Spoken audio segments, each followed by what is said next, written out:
welcome in to Check the Mic, presented by FanDuel.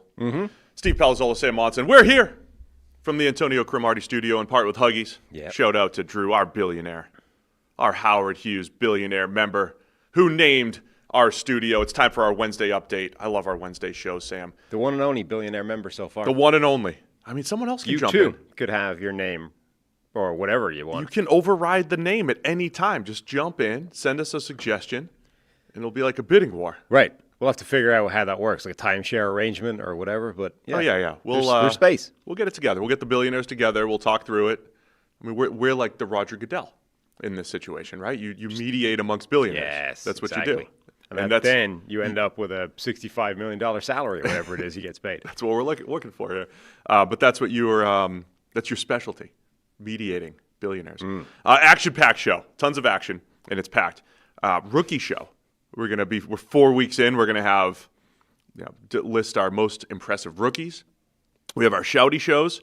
We have the Future Award-winning Wednesday update. Future Award. Right? By the Bugler. The Bugler will be here. Yes. To give you the Wednesday update. And then whatever else happens. Who knows?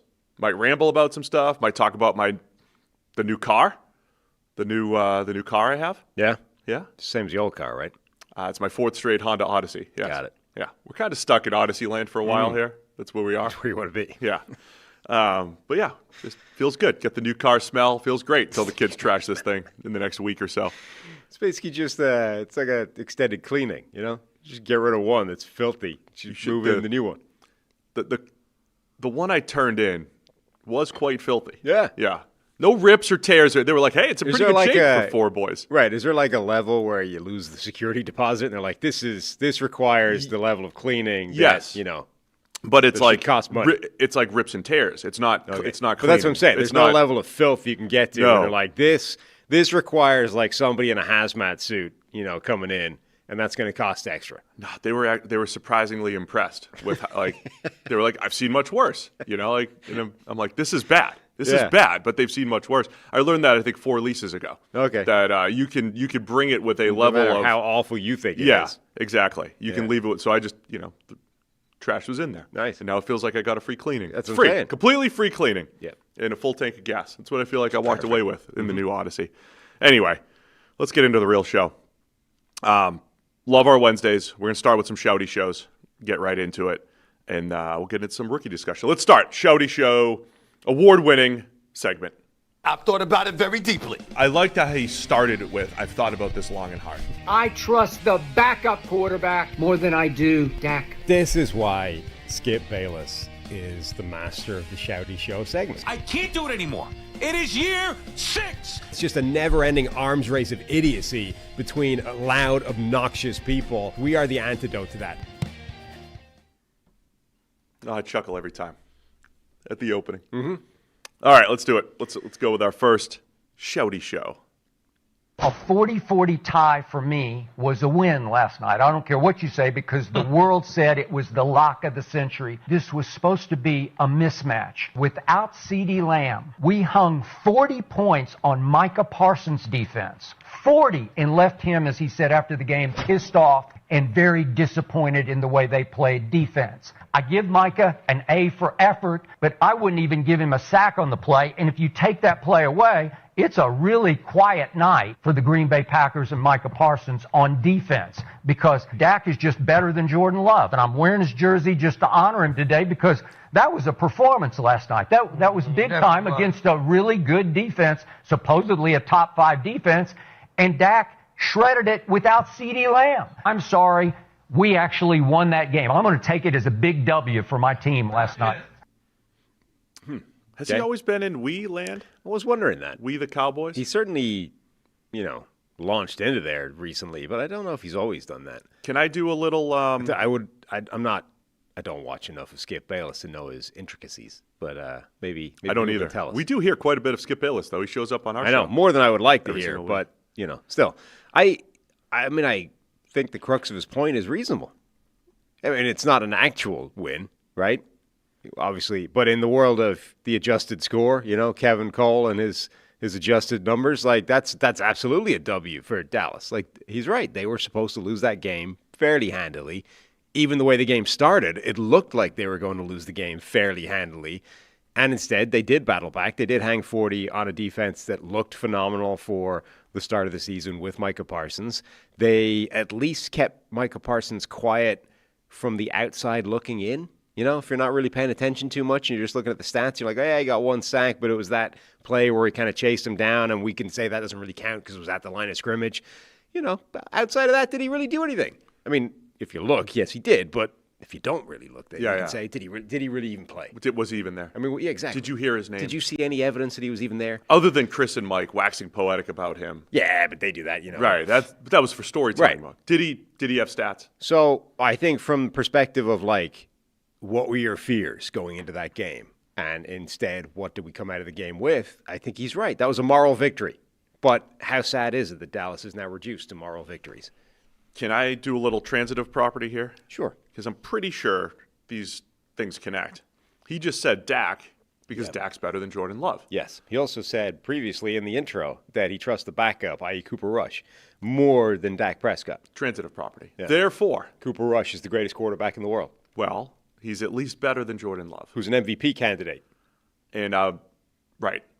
And now the fact that Cooper Rush is the backup in Baltimore. Yeah. I could see a dusted off take here from Skip. I think this could be Skip's time to shine here, and we could have Cooper Rush, especially a 1-3 Ravens team with Lamar Jackson. Cooper Rush is going to give the Ravens a better shot to win here. You know what would be a fun exercise sometime? Not now, but if you thought about it for a while. You know the way you're like 6 degrees of separation? Like there's almost nobody in the world that you can't find a 6 degree of separation connection Connected to. to everyone. Right. If you took everybody's hot takes as like literal gospel truth, how bad a player could you find who becomes the greatest player in the world based off transitive properties? I mean, Tebow's coming back. I mean, Tebow, you could probably get way worse than Tebow. Like, you'll find somebody, like some guy who's now working at UPS, right, who way back in the day went toe-to-toe with Tebow for like 5 minutes in a game, and somebody said that guy's better than Tebow. So then you just need to find the guy that said Tebow is better than an MVP, and just 2 steps of separation, you've got a UPS driver who's the current MVP. The transitive property of Shouty Shows. We got to start keeping. I mean, the takes are so hot I'm telling you, somewhere out there. That's what we could use. Go ahead. Somewhere out there in like a 5-step jump, you can get to like Harry being the greatest quarterback in the world. Oh, yeah. That's right. He's completing passes in the backyard with his brothers. He's tearing it up. So we have an entire wall over yonder. We do. Where my dream is a whole whiteboard. You want one wall. Giant, whatever that is, 25-foot wide whiteboard. I want one big whiteboard where maybe there's, NFL depth charts, there's a draft board. We could do some X's and O's breakdowns. We could kind of get like the criminal sketch type of look of transitive property of Shouty Show takes, connecting Cooper Rush to being better than Josh Allen. Or Josh Allen just doesn't win. Cooper Rush is a winner, and we just connect all the dots, and we get Cooper Rush to the top of the QB mountain somehow. Nice. Yeah. I think we could use the whiteboard. I think you can think. You can think really big for that because you're like 5 degrees of separation because each hot take is fairly crazy in itself. So you can get to Cooper Rush with like one jump, right? Is what I'm saying. What I'm saying is if you have like 4 or 5, you can get to like Angel Reese. Like you get to Angel Reese based off 4 or 5 jumps because somewhere somebody said Caitlin Clark is a better quarterback than somebody random, right? So that's the one that gets you to the WNBA. And then obviously somebody said Angel Reese better than Caitlin Clark. Serena Williams is the greatest athlete of all time. Therefore, she's better than Ashton Genty. You can easily get to like she has it factor. Angel Ashton Reese Genty is a better NFL not. quarterback than Josh Allen based off 5 jumps of Shouty Shows. All right, so we got to get the whiteboard going, and we'll start to put the sketch together. We'll start to piece it together. So he's taking the 40-40 ties a win for Skip Bayless and his Cowboys. Yeah, and his Cowboys. He's speaking we like he's Jerry. I mean, again, it just sort of shows how beaten down Skip Bayless is with the last decade of life. Like he's taken moral victories because Micah Parsons didn't embarrass him on primetime. It doesn't even count as a sack. Doesn't even count, really. The track down play. Right. He just ran him down from behind. That's not a real sack. I mean, that's where I'm with him. That one play doesn't determine how Micah Parsons. Yeah, I would just disagree that, if you actually paid attention to what Micah Parsons did in the game, he was really, really, really good. The numbers that came out, by the way, was it like 94 or something PFF grade and 10 pressures for Micah Parsons. We talked about it briefly on Monday morning about how, I mean, he did his part. Yeah. And it's pretty bad on the other end. Whether it's Rashawn Gary not taking advantage of other mismatches on the offensive line, or I would say more so the secondary. And impressive from Dak. Dak's got incredible numbers under pressure, getting rid of the ball. And, for a guy that's not as good as Cooper Rush, I think he's playing really, really good football right now. Dak Prescott. Yep. All right, we got one more Shouty Show take. The Ravens, shout out to him, man. I mean, it's one of the greatest hypothetical teams of all time, the Ravens the last 7 years. Every year I got to hear about the talent. That's the other thing that kills me about this conversation now. I understand that now the defense is super banged up. It was not super banged up 2 weeks ago when they were terrible. And all offseason, I heard about Jair Alexander and Malachi Starks and Kyle Hamilton and Roquan Smith and all of it. And once again, it's a team that is an idea more than it is anything else. Oddly, Nick's opportunistic. Oh, yeah. Well-placed Loving opportunities. that. Always takes advantage of them. Yeah. He must be absolutely – I mean, this is what we're saying. There's no way that game couldn't end badly for him because either the Chiefs win, he's like, told you so, the Ravens are frauds, or the Ravens win, everybody else goes, the Chiefs are done, write them off, Super Bowl's, done, the dynasty's over, it's all a joke, and he gets to play the opposite side of that knowing that they'll probably come back, make the playoffs, and at some point he'll be able to go, I was right. See? It was a win-win. There's no way it could go bad. Was it Colin Cowherd? Did he revisit the Chiefs dynasty's dead? Did he revisit it after they? Did he revisit? Did anybody revisit? Not. Why would he? Why would he? Nobody remembers. You don't keep receipts on yourself. No, of course not. I know 2 weeks ago I said they were dead, but boy, did they look good. Oh, they got Rashee Rice coming back too? Oh, man, this one could look dead in a couple of weeks here. Yeah. If they lose to the Jags, though, on Monday Night Football, that's about it. You don't lose to the Jaguars franchise. Yeah. I mean, this is again, it's classic Shouty Show because, like, on the one hand, you're like, it's the same old Ravens all the time. Every time, this is what it does. But it's like most of the time they're a dominant regular season team. Like, this is different than previously. Oh, this is what I'm saying. It's right now they suck. That's pouncing. Very different from the previous Baltimore Ravens. You usually need to wait for January. That's what I'm saying. Like, normally the hypothetical is, well, what if they play the same in the playoffs that they do in the regular season and they're the best team in the NFL? Now you're like, this team's always just a what if. And they're not usually. Usually they're like looking like the best team in the NFL, and then it evaporates. This is just who they are. Yeah. But it's September now instead. Mm-hmm. So good job. Yeah, Nick's your hero in this space. I just think he's very good at this. Like, I mean, I like the guy as well. I don't have any problem with saying Nick's a good person, unlike some of the other Shouty Show people. Nick's a good person, but I think he's exceptionally good at this, which is what differentiates him from some of the other people. Stephen A. is very good at a different thing. Stephen A. is very good at just presenting bullshit as artistry. Like, he's a pantomime. He's a performer. With a sprinkle of data. Yeah, and someone will throw him a number. Someone else threw me a stat. Let me just drop that in at the end. But he's a performer, right? He's an actor that doesn't understand the lines he's reading, right? So, like, if you're playing a doctor and you have to say all these complex medical terms, you don't have a damn clue what they mean, right? He's that guy. He's on ER. He's very good at being a doctor on ER with no earthly idea of what's coming out of his mouth, but that doesn't matter because that's not the point. It's about your tone and how you shout and, all these types of things. He's very good at that, which I hate as a craft, but hats off to him. He's exceptionally good at it. Nick Wright is good at a different thing. He's very good at this, which is seeing something that could easily be presented as, well, this is a take, this is all one holistic truth, even though it's very different from the previous things. But if you frame it just well enough, it's like I can make this all look like it's one giant consistency. Multiple people in the chat saying Colin Cowherd does revisit his own takes, perhaps weekly. I mean, he kind of has to with 3 hours of content every day. Like, that's the thing. If you never went back and revisited anything you'd ever said before, you just simply run out of stuff to say. For those who aren't clear, I've said this before. I respect Colin a ton for what he does, and I think he's added far more guests in the last 4 or 5 years than he had previously. but it used to be very monologue-y, right? I mean, he still Yeah. has elements of that. I don't spend time watching anyone else for various reasons.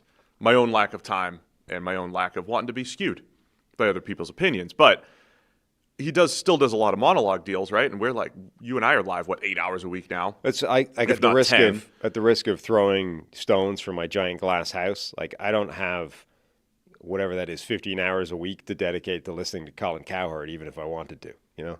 And then if you were listening to Colin Cowherd for that amount of time, do I then have to listen to every first take, hot take? I'm not whatever? suggesting you should. No. But no one's suggesting that. But this is the thing. It's like in order to be fully conversive on the habits and structures of Colin Cowherd, Stephen A., Skip Bayless, like how much time would you require just to consume all of that content? That'd be like that'd be bad for the brain as well. I would think. They're talking about AI, destroying your brain. Dude, I mean, what would listening to that amount of Stephen A. There's got to be Smith diminishing returns to the IQ if you're listening to multiple, let's say, Shouty Show or Shouty Show adjacent shows per week. I'm busy. I maintain the worst thing that ever happened to me at school from a did you learn or develop mentally perspective is somewhere along the line they gave us a calculator, right? It's like you've now reached the level of math where you require a calculator, right? And as soon as they did that, my brain went, oh, mental arithmetic, delete, gone, don't need any of that anymore. I got a calculator for the rest of my life. And now my ability to just do mental math, gone, right?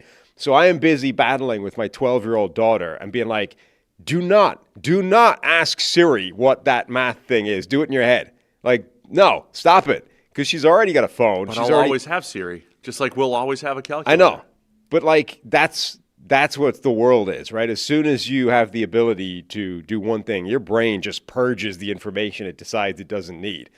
Imagine what your brain is doing if all it's consuming is Skip Bayless and Stephen A. Smith. Yeah, it's like got to be worse. Any rational thought or argument, you don't need any of that. It's gone. This is not the world we live in. Because then your brain's like, hey, I know I just watched this Sunday of football, but I really need to tune in on Monday to see what these guys think. Now, I know you people do that too.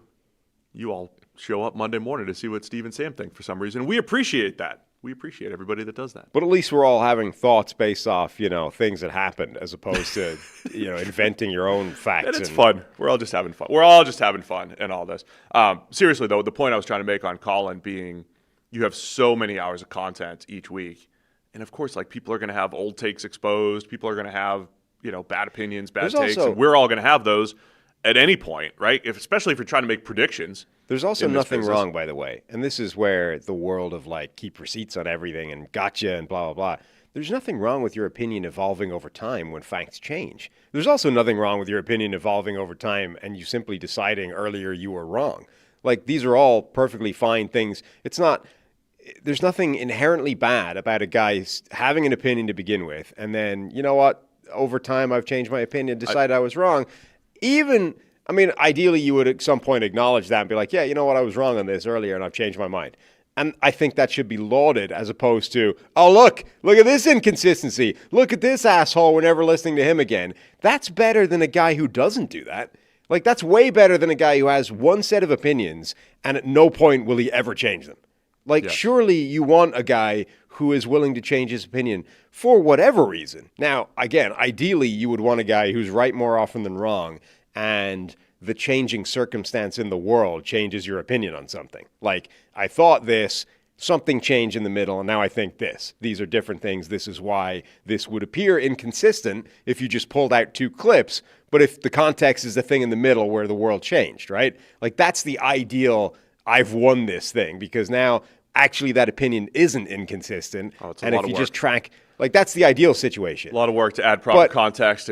But I have no problem with a guy being like, I thought this to begin with, and now I think something different. My opinion changed, and that, the end. That's we'll talk just about the world. That later, by the way, because I forgot to push the fact that we will have Seth Walder on here talking about the going for two when you're down 14 deal. Yeah. Which is exactly something, we're done with Shouty Shows now, by the way, but that is exactly something that we all learned at some point. And so you don't need to be condescending toward the people that haven't we can lose this now, accepted that just yet.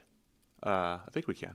Yeah. I just think, like I said, it would be a problem maybe if a guy changed his mind lots and never acknowledged it, right? If he just sort of pretended he was always right, never wrong, that would be a problem. But there's nothing wrong with somebody changing their mind. Even if, as I said, even if it isn't like to maintain being right. Like sometimes you change your mind because actually circumstances change and you sort of think you were right the whole way.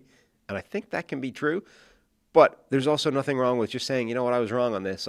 My opinion's evolved. Like everyone of our age can remember how much of a moron you were when you were like 20, right? Oh, how many things did you think when you were 20 that are just flat out wrong and stupid? Yeah. There's nothing wrong with being like, yeah, I mean, if somebody had a video on me when I was 20 and I was saying one random dumb thing and now I think something different, there's nothing wrong with that. Gotcha. That's a concept.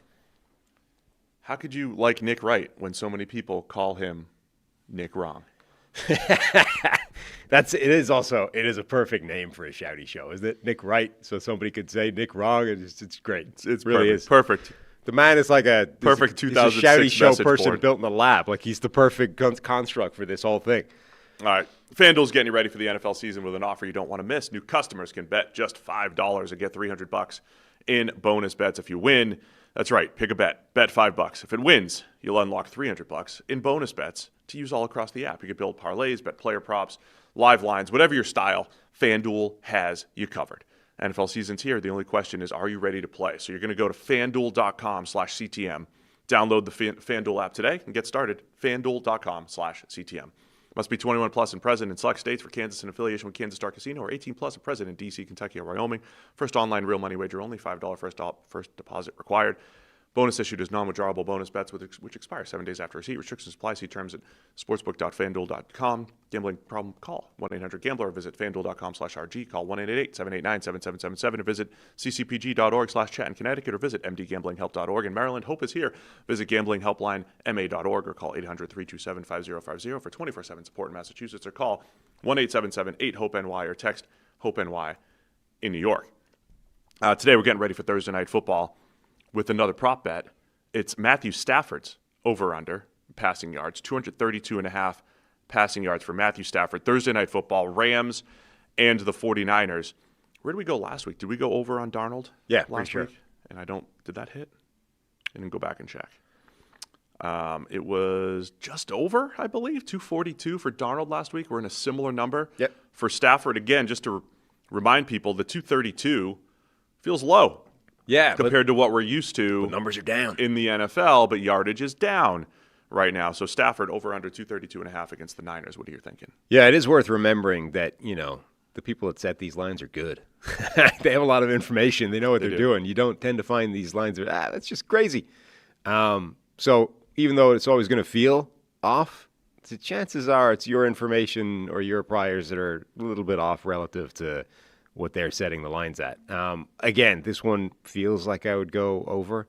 I think it was very notable that the 49ers in the first game without Nick Bosa had zero pass rush. Nothing. Yeah. So Stafford's going to have some time. Yeah, I agree on the over here for Stafford. He is coming off a 375-yard passing game against the Colts, which, again, could be something that is that they're, leaning into, making it look a little bit lower. The Niners' run defense, I think, is still a concern as well. ETN just had some big runs there, so are the Rams going to lean into that more?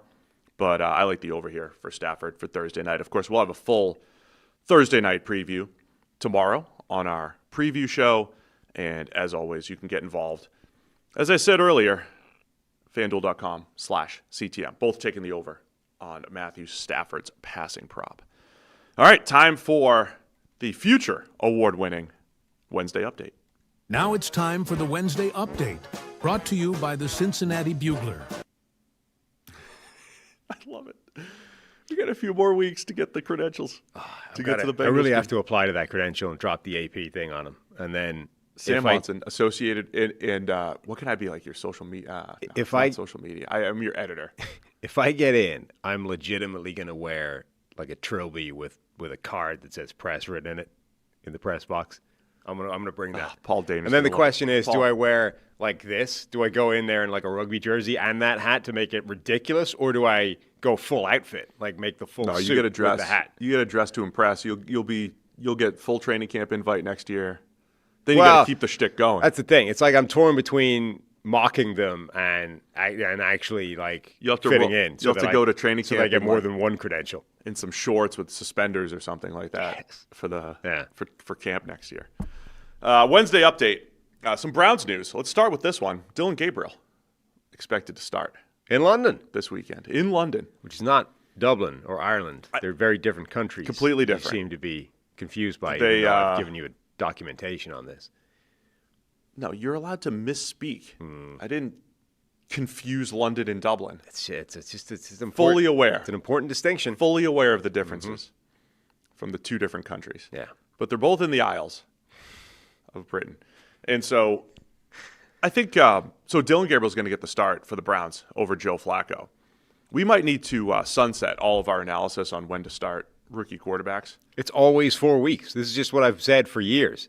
But it's whatever your plan is, it will be 4 weeks. But every year you and I debate like, oh, which team do you make it easier? And it's like they're just throwing them in against the Vikings. They're just throwing them in against Brian Flores the same way the Giants threw Jackson Dart in against the Chargers. That part I think people need to give up on. That nobody's like It's strategizing. us. It's me. I do it all the time.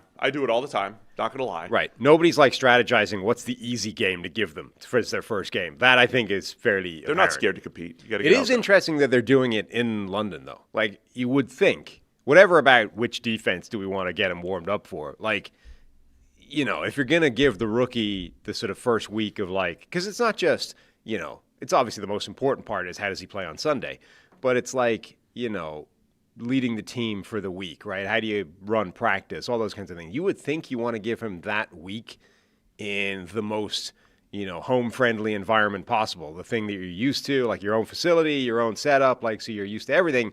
Now you're expecting him to sort of lead the team in a completely unfamiliar foreign environment, literally. That's a little strange. I mean, it probably doesn't make much of a difference, but it's the type of thing I wouldn't think a team would want to do. So Dillon Gabriel, as a prospect, just to go through what we thought of him coming out, what we saw in the preseason, and maybe what to expect going forward here.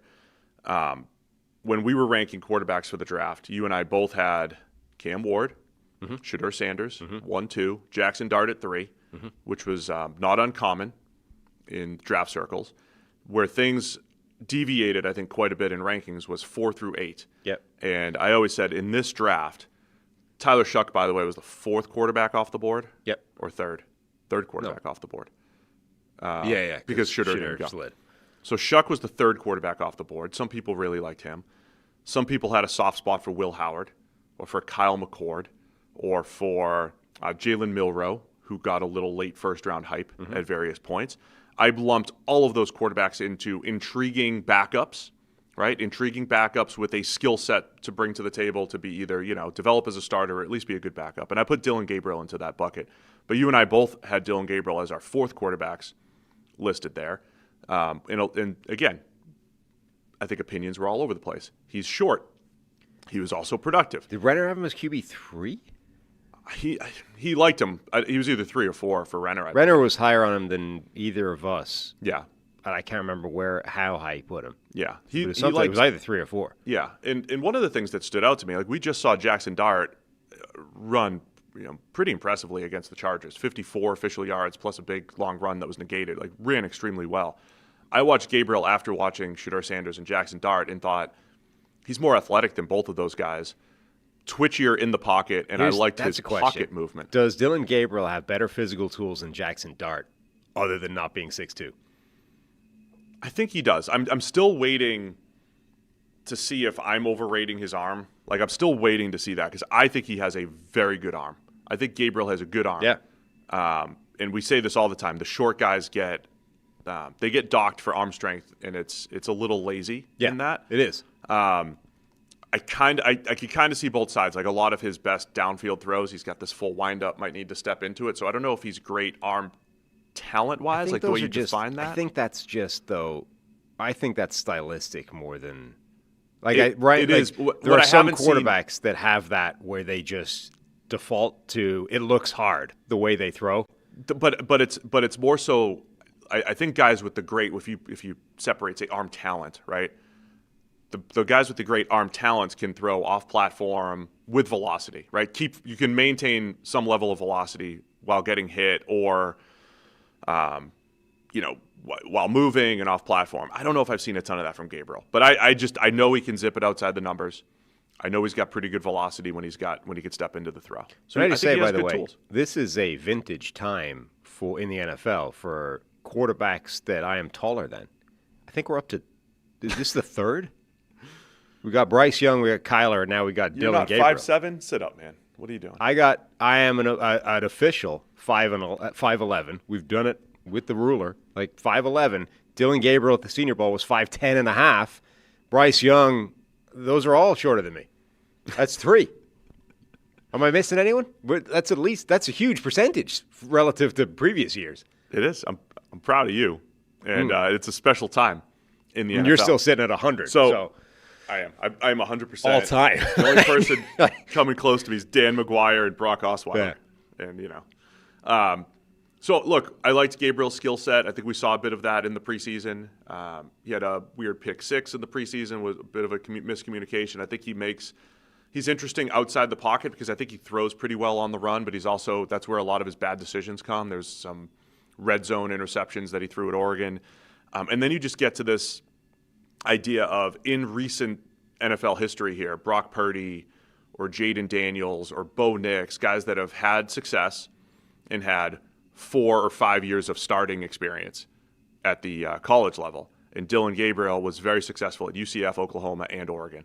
And he committed for UCLA for a minute and didn't play there. So he bounced around and had success at all of those different programs.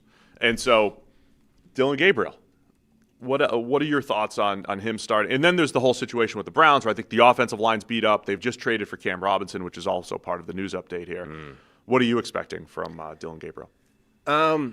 Not a huge amount, honestly, but I think it's because the situation isn't great there. I mean, that offensive line is banged up. You know, trading for Cam Robinson feels like the desperation move you make midseason now. Like the Vikings did it, now the Browns are doing it. It's like this is just what you do if you think you're so screwed that you need something.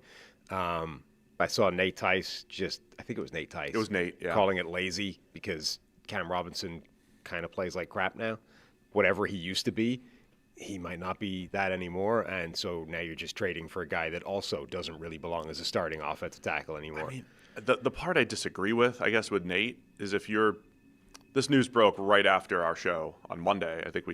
I'm like, is he I say this on QBs, is he a top 32 left tackle in the world? Now, it's concerning to me that a team with an awful offensive line like the Texans, he was unable to crack the starting lineup there.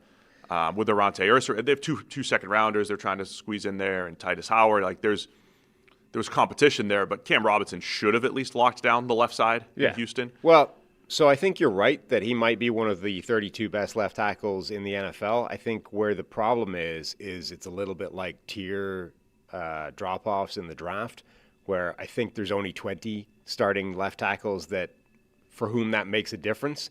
Like the 21st left tackle in the NFL is the same as the 57th left tackle in the NFL, which is to say a problem, right? So if you don't have one of the top 20 left tackles in the NFL, I don't know that it makes a difference if you have 25 versus 35. Either way, you've got a problem at the left tackle spot and you need help, right? So that's where I sort of disagree a bit. I think you're right that there probably aren't, that many more starters that you would want over Cam Robinson. But the point is he's a liability at this stage. And that's the issue. It's like, why would you trade for one liability when you already have a liability at left tackle? Like you're not upgrading. You're just swapping one problem for a different one. I don't know that he's that bad necessarily. Interesting career for Cam Robinson, though. 2017, second rounder for the Jags. We were always in the trenches, maybe calling him a little bit more overrated than he was. Former 5-star recruit. He had one of the best college games I've ever seen for a freshman tackle. He was way back against Florida, 2014. Made every block, was very impressive. Battled some injuries throughout his career and I thought he became a dependable pass blocker at points. And the run blocking debate on him was like he's the guy that crushes people but also loses a ton of blocks and whiffs. And how do you weigh those things? But yeah, we're later in his career where he's a spot starter at left tackle that the Browns are picking up here. Yeah, he was interesting because he's one of those players that has always been, if you turn on the tape, it doesn't take very long at all, ever, to see why people liked him, right? He moves really well. You can see there's usually one good block every now and again that's very quickly and easy to see. And so you get it. He's a classic, can-do type of player. His problem was, even when he was sort of playing at his best, that the can-do part, he never really did that much. And it was always, well, what happens between the can-do plays? And that tended to be not great. Now I think he doesn't make as many of those can-do plays anymore, and he's just a lot worse of a football player than he used to be. Either way, like I get it from Cleveland's perspective, like, let's roll the dice, let's try and upgrade. I just don't know that they've done that. And so that means you're throwing Dillon Gabriel into this situation where the offensive line is pretty bad, and the receiving core isn't terrible, but it's not a huge plus either. You're not, this is a great group to throw to for Dillon.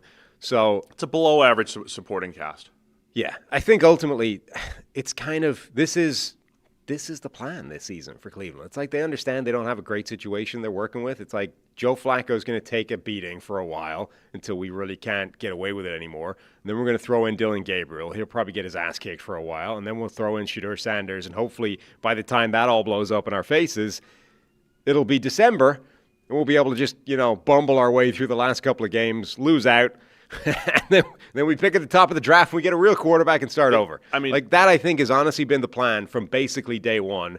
And we're right on track. Like, this is now Dillon Gabriel's time to get beaten for a while. And so just to finish the Gabriel discussion here, too, again, the offensive line has taken a beating the last couple of years in Cleveland, where they were one of the better ones for a while.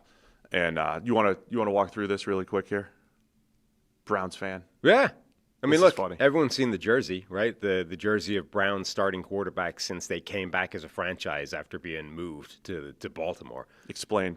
McNeil, he's pretty funny, and a Browns fan. Yeah, McNeil he posts a lot of funny Browns things, but person responsible for updating the starting quarterback since '99 jersey, and that's the Green Mile meme. I'm tired, boss. We've got Dillon Gabriel, maybe Shouty Sanders. A lot of names on that jersey. The funny thing is, though, we've said this previously, we referenced this, like, I don't know how far up that jersey now the thing is, but when you get to Baker Mayfield, like, you could have stopped there.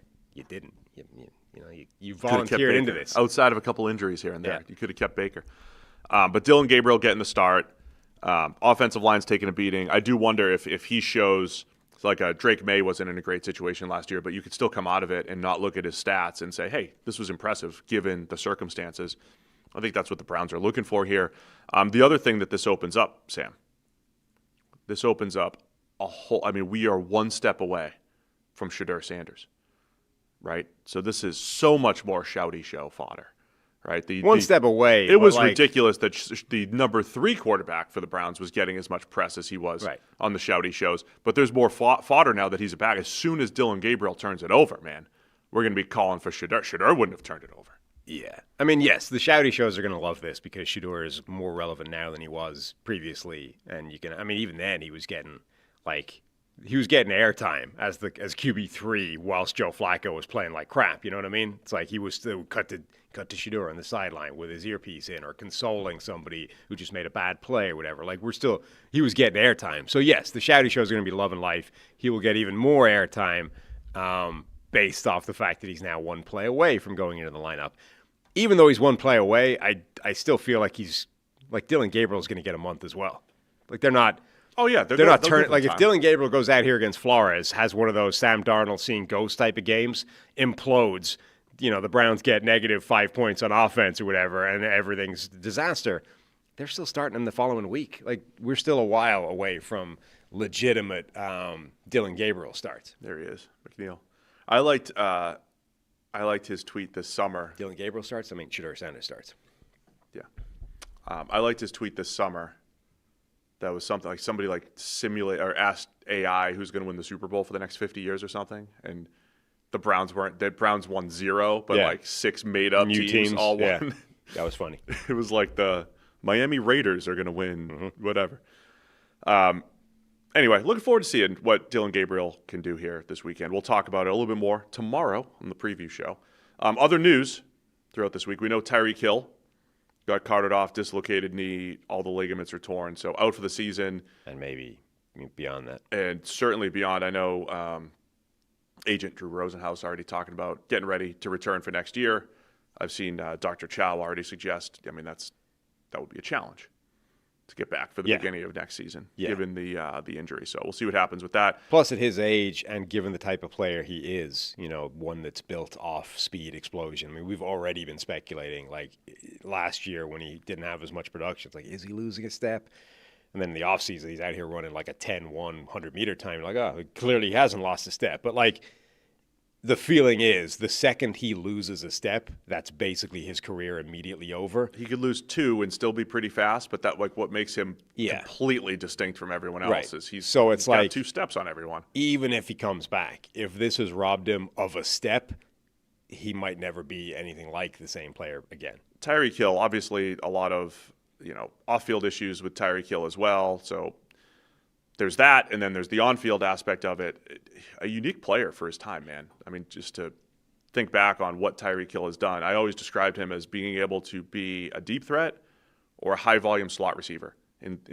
So think about the Patriots with Brady having Randy Moss and Wes Welker. I think Randy Moss could never do what Wes Welker could do. Welker could never do what Randy Moss could do. I honestly think Tyreek Hill could do 90% of both of those guys, what they could do, if you chose to put him in that role. I think that's the unique type of player that Tyreek Hill was. If you just made him a slot receiver, he could run all the underneath stuff, catch the screens, run the option routes with his level of quickness. And if you want to make him a deep threat like a Moss, it'd be at some level of the Randy Moss, let's say 90%, 95%, maybe some people think he's better. He could be the deep threat as well. And I don't think we've seen anybody in the league like that.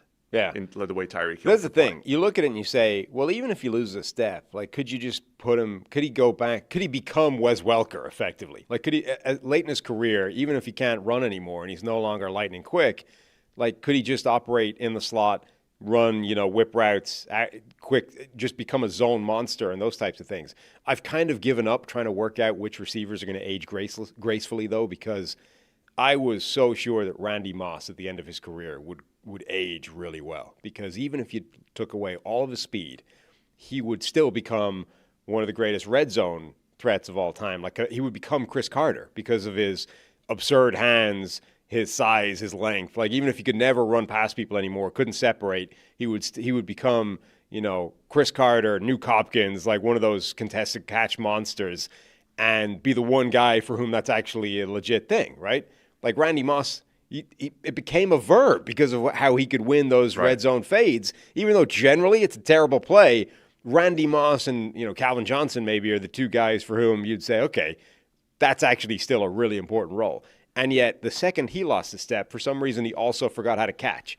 And like late career Randy Moss, his hands were terrible. Yeah. I never understood that. It made no sense to me whatsoever. But now I'm kind of giving up projecting which receivers are going to age well and which aren't. And then you have this injury at this point. Like, I can see a world where if Tyreek Hill loses his explosiveness and his speed, you can still have him as like a Wes Welker, Julian Edelman slot player who can still be extremely effective against, zone coverage and what defense they're giving you. I could also see a world where he's just done and no longer effective, and that's his career. Yeah, and the other part that I think has been interesting about Tyreek Hill is the number of games that he comes up grabbing a hamstring, or like he's either exhausted or he pulls something and it's like, uh-oh, is this it? And you just think, well, his legs are the most important part of his game because he's so much faster and quicker than everyone. And they became like one-off little things where he'd come out of a lot of games because of injuries, and it was like, uh-oh, is this a multi-week thing? And it never really was with Tyreek Hill. He was actually really durable for the most part as far as his legs go. Even though, like Mike Evans would leave a whole bunch of games, and every now and again he'd miss a couple weeks like he is right now with hamstring. But overall, Evans was very durable as far as playing games, and so was Tyreek Hill. And now you have this disastrous injury that might take a season and a half off of his career. And then at that point, it's like, okay, what else do you have left? And he's already 31 years old. Like, the chances, even if this doesn't end his career, the chances of him being anything like the same player, just from age, like even if he comes back and theoretically he's 100% physically, at that point he'll be 33. Like he'd already be slowing down at that stage. Like, why would he be the same player again? And we've seen him take the most conservative quarterback of our era, Alex Smith, and help him lead the league in deep passing yards in 2017. Mahomes takes over in 18. The run that he had with Mahomes, we already know, like that statistical run that Mahomes had mostly coincided with Tyreek Hill. There was 1 year where Mahomes won MVP without him, but since that point, Mahomes' stats have taken a huge hit compared to what he had with Tyreek Hill. And then subsequently, immediately he goes to Miami, and Tua goes from like a 6 yards per attempt guy to being near the league leaders. I mean, he has elevated every single passing offense that he's been a part of, from Alex Smith to Mahomes to Tua. Yeah, I mean, if this is it for Tyreek Hill, it's a very complicated legacy because, it's not like this has never happened before where the person is different to the football player in terms of quality or virtue. Like, there have been some bad people in the NFL's past that have been very good football players.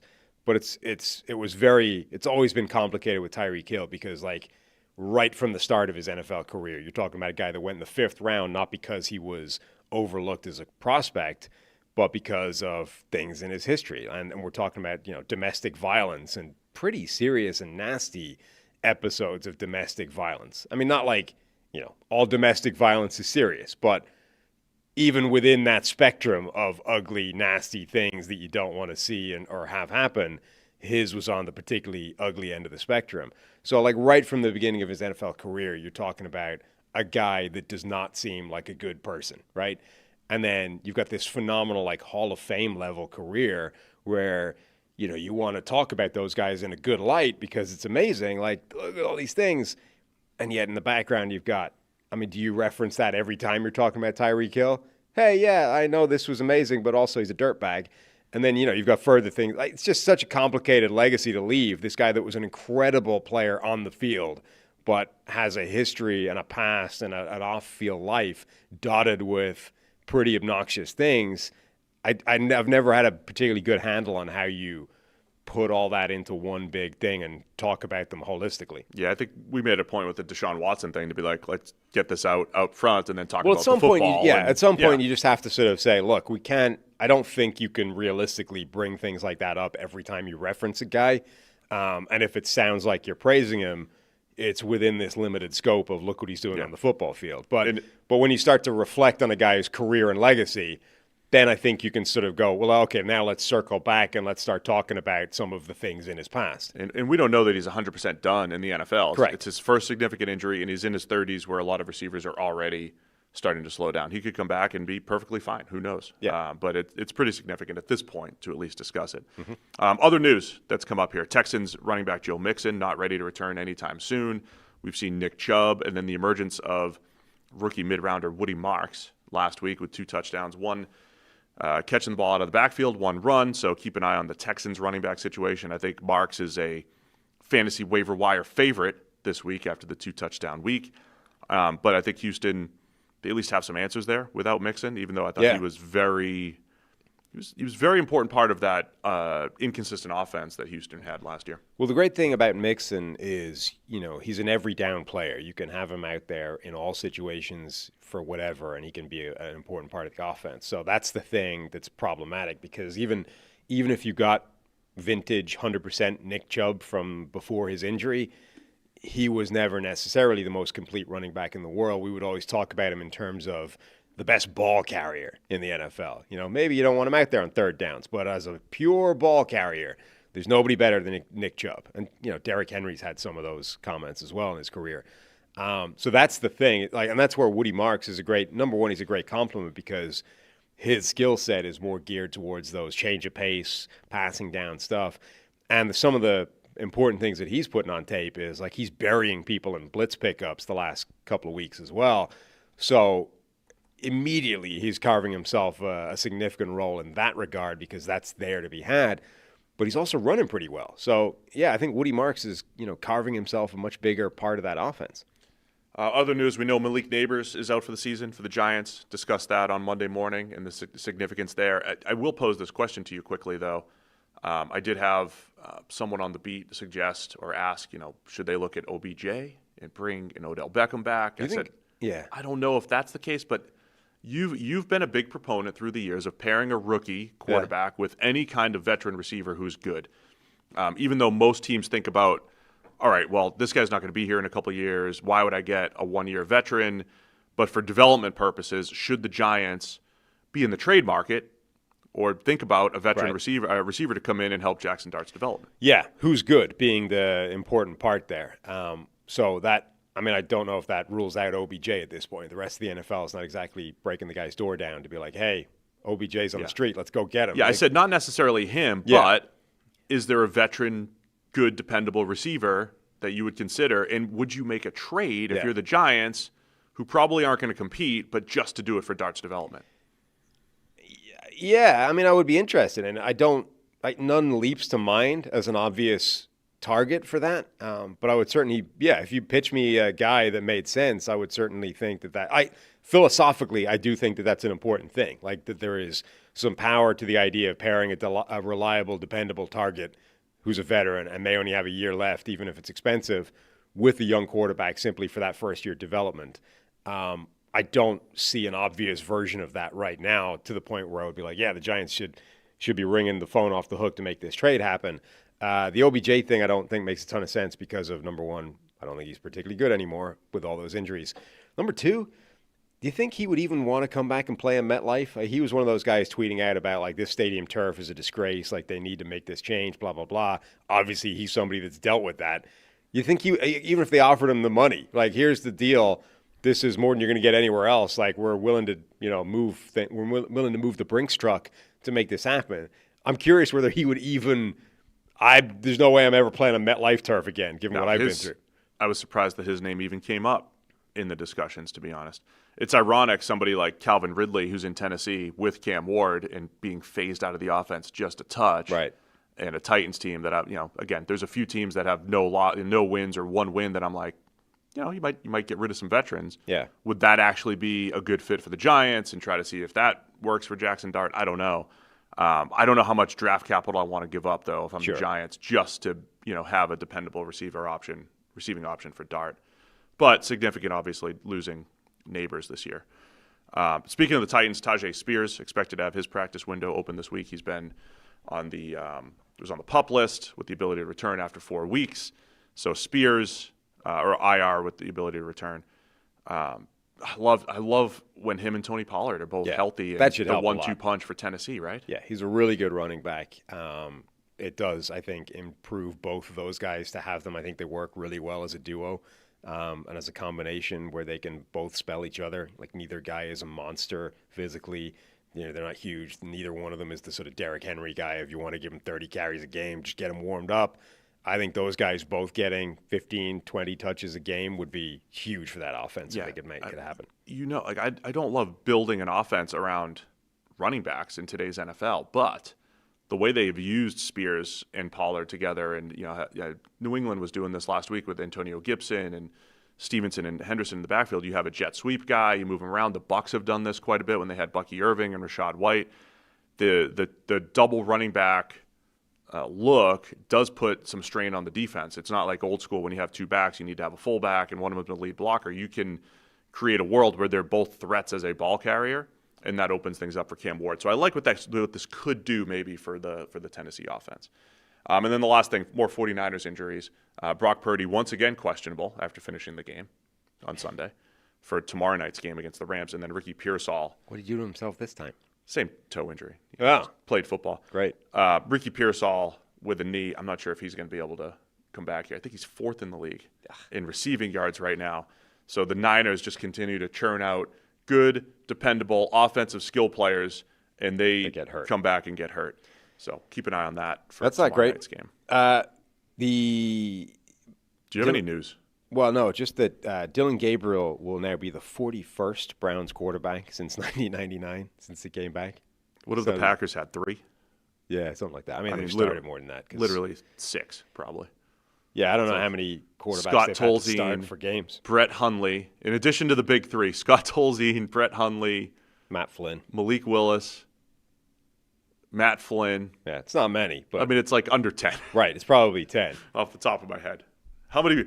Shout out who's started for the Packers since the 1999. Underdog had this where since Baker Mayfield last played for them, their quarterbacks have been Deshaun Watson, obviously, Case Keenum, Jacoby Brissett, P.J. Walker, Jeff Driscoll, Jameis, DTR, Bailey Zappi, and Joe Flacco. I forgot Jeff Driscoll got like a Week 18 start or something in there. It's like, but just it's just so funny that like you had this giant North Star game plan in Deshaun Watson, and the second that didn't work, you're back to utter misery, and you're starting the Scott or the who am I thinking of, the Coy Detmers of the world, the Spurgeon Wins of the world, like immediately, like DTR is just a modern day Spurgeon Win in terms of like that guy's name is going to be a punchline in 20 years' time for like look at who the Browns are starting when it should have been Baker Mayfield. All right, we're going to get to the most impressive. That's our update for today. We're going to get to the most impressive rookies in a minute. But first, quick break to talk about our friends over at Root Insurance. Root Insurance believes that good drivers deserve better rates. So they've created a new kind of car insurance that rewards good drivers in an easy-to-use app. Traditional car insurance companies focus on demographics like age, zip code, occupation, and credit score to price your coverage. But when Root offers a rate, your behavior behind the wheel gets more weight than any other single factor. They don't use occupation or education level to negatively affect your rate. So while you drive, Root gathers and analyzes data from your smartphone's sensors. And after a few weeks, you'll get a car insurance quote based primarily on your driving. Save up to 44% off your initial Root quote after you take the test drive. If you need a tow truck, jump start, or if you lock your keys in the car, Root will cover the help you need to get back on the road when you opt into Roadside Assistance. The Root app makes it easy to edit your coverage, update your policy, or file a claim in just 3 minutes. You can get started today at Root.com. And as we do on Wednesdays, we offer Roadside Assistance to those in need. And those in need this week include the Baltimore Ravens. They need our Roadside Assistance here, Sam. They have started 1-3. Their MVP quarterback, Lamar Jackson, is injured, might be missing multiple weeks here. And it's just been all bad for the Ravens. Now, how can we offer some assistance? With the starting point being they're 1-3. Yep. They're giving up more points than any team in the league. However, they did play the Bills, Lions, and Chiefs in 3 out of those 4 weeks. They did. So there's at least an adjustment I think that you would make and say it's probably not quite as bad as it looks. Now, I think the problem is it's still bad. I think that adjustment doesn't get you that far. It's definitely there, and you shouldn't be completely overlooked. But I do think you're in this world where this is a problem. Like, this defense looks very, very bad, and some of that is injury related. It was pretty bad before the injuries really took hold. Also, some of those players aren't coming back, so you just have to deal with that. Like, Madubuike shut down for the year. So, yes, Madubuike not being there is a problem. It is, however, a problem you're going to have to deal with for the next 3 quarters of the season as well. So it's not really an excuse anymore. That's tough. I don't know. So what would you do to this defense to try and help it out? So I've seen a lot of discussion about Zach Orr, who's in his second year as defensive coordinator. And then, ironically, the Dolphins, who have one of the other worst defenses, have Anthony Weaver. They all came through the Ravens system, right? And you can throw Denard Wilson in there for the Titans. Their defense has been okay the last couple of years. I think they've been put into a bind given the offense's ineptitude. But it is intriguing that this happens around the league, right, where you get this system or this scheme, and then you get the tentacles around the league. And sometimes, like the Seattle Cover 3 system, never really worked outside of the founder, right? Outside of Pete Carroll was like the most consistent. When he was there and they had the right players, that system worked. When people went elsewhere around the league, did they have a couple good years here and there? But but most of the time, the people that ran Cover 3, 60% of the time, like Seattle, did not have success. No. So are Nobody the Ravens running into that? Like Mike McDonald was the architect of this defense. And then you could say Jesse Minter, right? They're adjacent. Minter's had success at Michigan, just like McDonald did. Both had success at Michigan. Minter with the Chargers. McDonald brought it to Seattle. But the rest of the Ravens' tentacles, and by the way, like the Ravens' defense was good last year. They were fine. Yeah. They were perfectly fine. But it is a question. And they were very good, the year before. And when McDonald was there in 23, they were excellent. One of the best in the league. And after a rough start in 22, which you might want to reference here, like in early 2022, we were asking these same questions. What's up with the Ravens' defense? They're terrible. And then they figured it out. So there's a little bit of that hope that things will turn around in part by just playing some different teams. But got to figure out a pass rush. They need more from Mike Green. But the injuries are adding up. And even though the Ravens, I thought, built a very deep team, deep roster in the trenches, in the secondary, they've been very beat up, and they have not been able to make up for some of their losses. Do you think that they need to just get hyper-aggressive on defense. Like, the pass rush is not generating a ton. We have this stable of guys, none of whom are obvious sort of superstars. This is not a team where you can just say, we have a Myles Garrett or whatever. Let's just let that guy cook and we'll try and work off that. Do they just need to go, you know what, we're going to become one of the most 5 blitz-happy, aggressive defenses in football. Just throw chaos at them and hope that shakes out in the positive variance. What do you do the inverse of what they did with Kyle Hamilton, where you get him in and around the line of scrimmage more? Turn him into Derwin? Yeah. Do you get him back into that slot nickel, just in and around the line of scrimmage more? Yeah. Where he can make more impact plays rather than playing free safety. Because you're missing impact players around the line of scrimmage right now. I mean, part of having Malachi Starks drafted is you have this theoretical interchangeability in the secondary. Maybe it's time for Kyle to get closer to the line. Yeah, I would honestly, generally speaking, with a Kyle Hamilton or a Derwin James, I would use those as almost like an emergency Band-Aid for the defense. Like, where is my biggest area of acute problem? I'm putting him there. Yeah. So, and I mean that even in terms of like pass rush. Like, if my pass rush is a problem, I'm using Derwin as an add-on blitzer almost all the time, because that dude is amazing at it. I mean, he as a pass rusher, Derwin James is amazing. I think Kyle Hamilton will probably be similar. So blitz him, use him in the slot, get him up at the line of scrimmage, use him as an add-on blitzer. If I'm the Ravens, I'm like, my defense can't be any worse than it is right now. So let's just increase the variance and hope that works out in our favor. And yeah, if we give up a 70-yard touchdown bomb immediately, all right, that's bad. But is it any worse than what we're currently giving up? Offensively, I feel like they need when Lamar was healthy, they still needed some level of quick game, intermediate passing. It was very boom or bust. He took, I don't know what his sack rate is now, but it was 13% going to the Chiefs game. He got sacked 3 more times. It's probably right around 12 or 13% still. That's an absurd number, by the way. If you're up at 8, it's too high. If you're at 6, you don't love it. He's at 12 to 13%. That is an absurd number of negative plays. And then, but in that kills, say, like a quarterback's EPA or some of those advanced metrics that are out there. He's still high in that metric, which shows how much he's still creating with his legs, Lamar, and throwing the ball down the field. But there needs to be, I think, some more easy buttons for that offense and some more rhythm and the balance between Derrick Henry, when Lamar's healthy, using him as a runner. That was when the Ravens were always at their best. I just described them as like a pitcher with like a 5-pitch repertoire, right? Like, if I've got a fastball, I have a changeup, I have a curveball, I have a splitter and a slider, and every pitch has a different strength, and you use it at the right time. And the Ravens' best offense, it was that, right? Oh, you're focused on Lamar, you're focused on Derrick Henry. We have a Zay Flowers in his after the catch threat. We have a Rashad Bateman down the field. We have 2 tight ends that are very difficult to cover in the middle. We have answers to everything. So they just have to get back to that rhythm offensively. If it's Cooper Rush for a minute here, it's probably like under center. Yeah. Run with Henry and run play action. The biggest concern, I think, for the passing game is that I think last week against the Chiefs and the week before against the Lions was very different. And I think it adjusted in the way that I would have wanted it to adjust, and if anything, looked worse.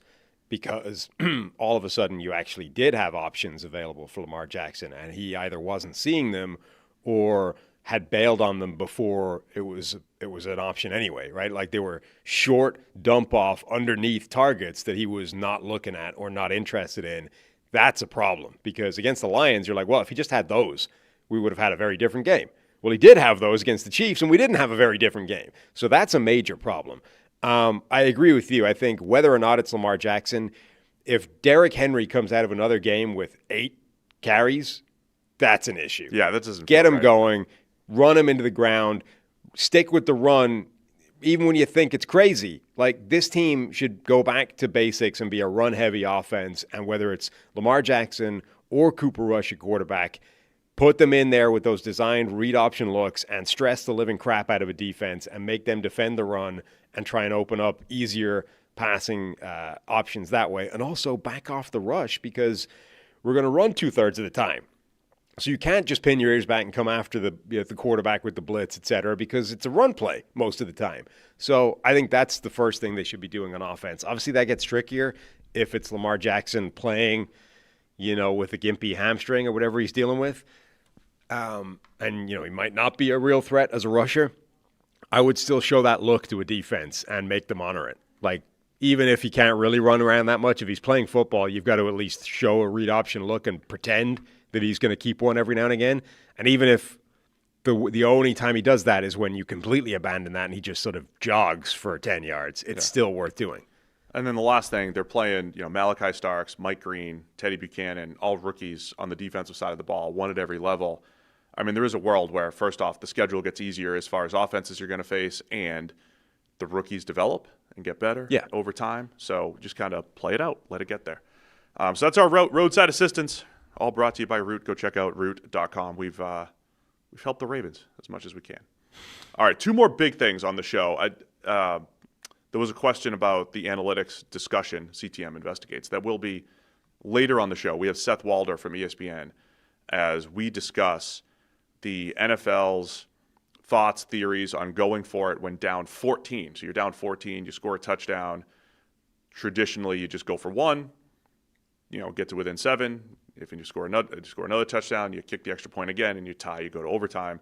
But the idea of going for 2 early with that first one to increase your win probability on the second one. If you miss it, you go for 2 again, and you still get to overtime, but you have a better chance of winning if you just hit that first 2-point conversion. We'll discuss that with Seth, who might be the world's biggest proponent of going for 2. So that'll be a little bit later on. But first, the most impressive rookies so far this year. So I don't know how you want to do this, but we'll just kind of I wonder if we should start with discussing the quarterbacks generally and then just rattle off some impressive rookies. Yeah, I mean, the quarterbacks is fairly easy just because there aren't that many of them. So, Cam Ward and Jackson Dart, the rookies who have had some level of time, mostly Cam Ward. Yeah. 1 start for Jackson Dart. I thought we broke that down quite a bit, and I don't think we need to get into that as much again. But what have you seen from Cam Ward so far? I think you've seen sort of relatively low end of the range of outcomes, but in large part because the situation around him is bad. That offensive line has been pretty terrible, been banged up, so it's not even been a full-strength offensive line. The concerns you would have had in the receiving core heading into the year have been, kind of borne out. They have only really got one target that he trusts, and it's a fellow rookie, A.O. Maynor. Calvin Ridley, for some reason, he was never going to be the number 1 and be a really productive player. His career sort of fairly conclusively demonstrates that. But he's also kind of getting phased out of the offense. And so they just, he doesn't have the protection. He doesn't really have players to throw to. And so, every now and again, you're getting an amazing miracle play that's like, wow, Cam, look at this special. But the baseline is pretty low. And we were, look, 4 weeks isn't a lot of time in real time. Right. It's a lot of time in football world because we had 4 weeks of action. But 4 weeks ago, we were of the mind, hey, the Titans could have a creep back toward average type of offensive line that could give Cam Ward a better situation. But J.C. Latham struggled early on in his move back to right tackle. They've been working with second or third string at right tackle for a while. That's never good in the NFL. Mm-hmm. Dan Moore was coming off of his best season out of 4 years, but the previous baseline was below average, and he's been back to his below average baseline at left tackle. Yep. There was some idea that maybe Peter Skoronski would take a step forward in his, 3rd year in the NFL. Hasn't really materialized yet. So now you have an offensive line that I love the way you describe it. Like, the range of outcomes could have the Titans landing at 10 or 11, but it also could be 24, right? Yeah. And they're at the lower end of that creep back toward average range of outcomes. It's been poor. And then you have this world where every time Calvin Ridley's the number 1 wide receiver, it rarely works out well. When he's a 2, it's good. When he's a 1, it's not great. And it hasn't been great so far. So, it's very Drake May-like last year. I'd say less impressive than what Drake May did last year, but similar supporting cast where you're looking at the pass protection, the pass catchers, and it's like, man, we're looking for some level of positive growth in a very difficult situation. I will say, I think, Bill Callahan deserves some questions for why that offensive line has not, improved as much as you would want it to. Remember when part of hiring his son, is, hey, you also get Bill. Brian brings an O-line coach Right. with a great track record. Exactly. And a guy who was talked about in that, Jeff Stoutland type of world of like, there's a couple of offensive line coaches in the NFL that make an obvious, demonstrable difference and can turbocharge the production of an offensive line.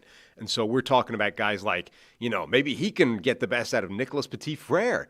And actually, you've got a viable right tackle there. Well, no, that didn't work. But, he's not getting the best out of any of them at the moment. Like, there's been no notable uptick in play from any of those offensive linemen. The Bill Callahan magic on the offensive line has not turned any of those guys into the best version of themselves, which I think is something that if you weren't counting on it, you would have been absolutely hoping for it. And there's just no evidence of that at the moment. All right, man, let's go. And then we talked about Jackson Dart quite a bit. I thought I talked to another astute analyst who didn't think Jackson Dart played all that well the other day. I'm so impressed with what he did as a runner, his ability just to break tackles, to find a way to he got stuffed on a short yardage play and bounced out and still got it. He had some negated yardage in there. Unbelievable job as a runner. I was very underwhelmed with his footwork, accuracy, and pretty much anything that he did from a passing perspective.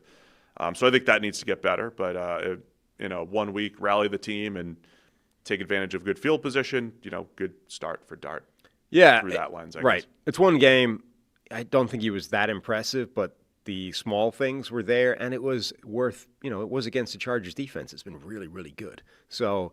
It's always hard when a guy is set up with like multiple short fields, and so the game flow goes in their direction because they're able to put up points off the back of these short fields, but you don't really get a full idea of what he's doing because he's not moving the ball that far. All right, let's go through other rookies who have been impressive to you. I have a whole list, not every rookie, not an exhaustive list, but at least names that have stood out. Do you want to start or shout some names out and we'll go from there? Yeah. How do you want to go by position? Sure. Well, let's do a quick overview of the running backs. Let's go running backs here. Because you've got, I think, Omarion Hampton has looked good, right? Obviously, there's been some negative plays in there. Fumble, not ideal. But generally speaking, he's looked good. He's looked visibly explosive. He's looked better every week. Better every week, and notably better than anybody else in that backfield, right? Now, obviously, Najee Harris goes down with a popped Achilles, so that part is kind of done. But even when there was, shared workload or split carries or whatever, like every time Hampton got the ball, it was obviously more dangerous than the other guys. So that is huge for him. That's good. Hampton, yeah. So the mental error in week 1, his very first game, running out of bounds to run, stop the clock. The fumble where he gets popped in the backfield in week 2 by Max Crosby.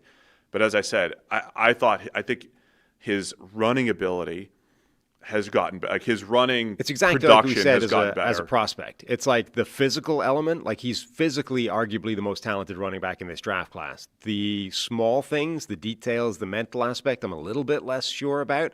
But even within a 4-week span, you're seeing an improvement in that, which is huge. Renner, so when Renner was on the show last week talking draft prospects, we looked at the rookie class just a little bit, said something similar. It's like I don't necessarily trust him as just natural feel for the position. But you saw the other day with 53-yarder or whatever it was, where he's just a better athlete, more physical at times than everyone else. I love the way he's running. I thought he has gotten better, again, at that every single week.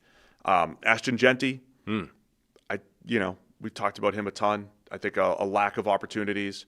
I think there's a real lack of opportunities. Right. There's we said this a couple shows ago too. There's the nuance between look at this yards before carry stat or yards before contact stat.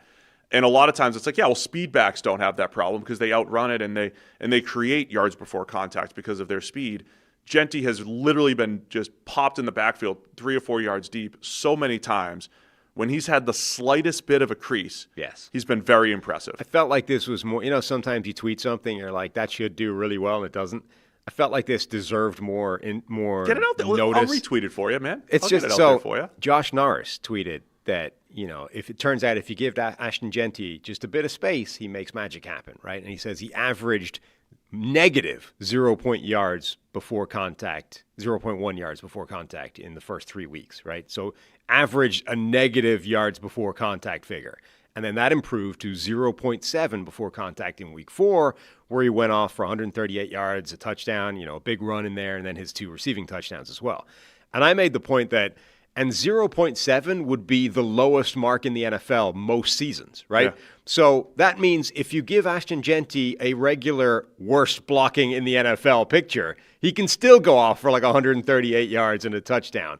He only struggles if you give him literally this play is dead on arrival every single time, right? And that's what was happening for the first 3 weeks of the season. So even with the worst run blocking in the NFL, Ashton Jeanty can be a very good running back. It's just that when it's so bad, everybody in the NFL would be dead. That's where he struggles. And it's cliche to say never goes down against the first tackler. I mean, it's a cliche, but when you watch him, it's not literally every single time, but the number of times that he's one-on-one, if he's one-on-one. You should pull that number out, actually. Like the number of times he's hit behind the line of scrimmage and the first guy doesn't bring him down must be very high. Yeah, but I'm just talking like he one-on-one in the flat with Tremaine Edmonds the other day, and it's like dude's bouncing off of him. And, when or being tracked down from behind, he's not showing this breakaway speed. Like, doesn't look as fast as he did maybe Boise State where he's running away from everybody. But even when guys catch up, they're still not making the tackle. So he is difficult to tackle. And I think he's on the right track, Jeanty. Quinshon Judkins, I think once he got back, has looked pretty impressive for the Browns and taken on more of a role as well. That's the thing. He's looked reasonably impressive. It's almost more notable to me that he immediately became a true bell cow within that offense. It's they have the bodies to be able to go running back by committee. Everyone's going to get a little bit. We're going to go with the hot hand or whatever. And instead, they just went, as soon as Judkins is here, he is the guy. And we talked about how loaded of a running back class this was, right? I mean, for a while. Cam Scattaboo has been impressive. Yeah. Love watching Scattaboo, of course. So but he is the people that criticized his speed, it doesn't show up, right? Because most of your work is going to be in, the 10 to 15-yard range. And in that range, he's tough to tackle. And he catches the ball well out of the backfield, always has. He's been good so far. I mean, he obviously got comps to like every white running back in NFL history, even though they were mostly terrible. The one area where I think there's a comp to Peyton Hillis in the way they both just inspire people within the offense for that brief period where Peyton Hillis was amazing. Peyton Hillis just got everyone jazzed, Like when he made a play, everyone loved it. When Scattaboo is he's just a good vibes guy. Like I sent you that tweet where he's there sweat pouring off him just at the end of a game, jersey covered in dirt. And somebody's like, where did the dirt even come from? We play on turf. How has he managed to come out of a game looking like he just played in a mud bowl in the 1960s from a turf performance? It makes no sense. But that's Scattaboo. He's going to find a way of getting down and dirty in every single game, and everyone's going to love it. Don't mess with Scat's grit. RJ Harvey, I think, has been impressive. Travion Henderson, when he's been given opportunities, maybe more in the preseason than in the regular season, but I still think he will be okay. Bashal Tutin has shown some of his big playability. Yeah. So now I'm just rattling off every running back. Bill Krosky-Merritt. Bill Krosky-Merritt. So I would say running back class as a whole. And Woody Marks, who we already talked about. Yeah. I think you're also seeing a couple of guys sort of start to carve bigger roles, like Kyle Monungai in Chicago. I think the longer that goes on, the more tired of DeAndre Swift they're going to get in an offense, which tends to be the way with him. Monungai was always the guy that, in training camp he saw a decent workload. He felt like a guy that would get an opportunity and hasn't right away, but probably is going to get one. But for so many of them, whether it's real or not, it's about pass protection. Yeah. Right? And the reason why a lot of rookie running backs they don't figure it out till midseason or they don't break out till midseason. The trust from the coaches. They're not trusted. Yeah. Right or wrong, are they trusted? Monungai feels like that type of guy. When you watch him run, he brings a Pacheco-like element, just to same school scout it.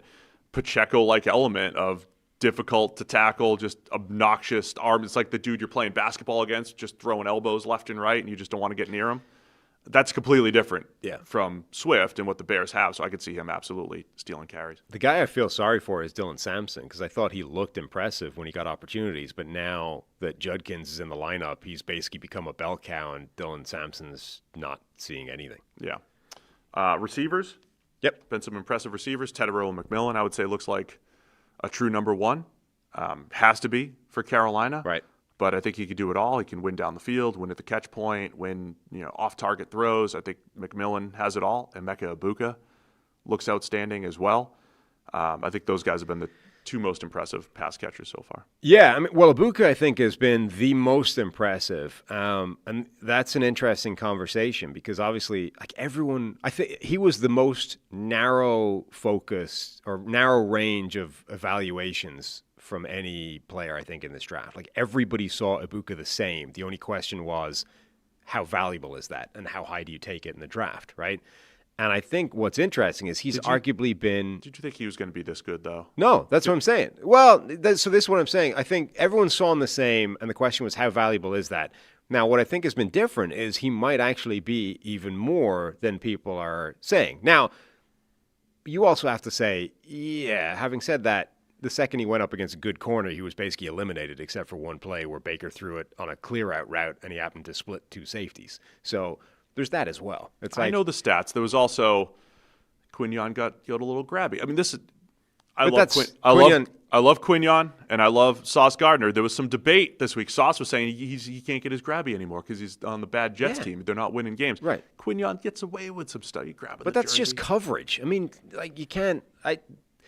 Unless you can show me a bunch of plays where a guy clearly overstepped the line of grabby, I think it's very cheap and lazy to just be like, he gets very grabby. Because Revis got grabby every single play, but he knew where the line was, and not straying over the line was how he became Darrelle Revis, not, a wide receiver chaperone.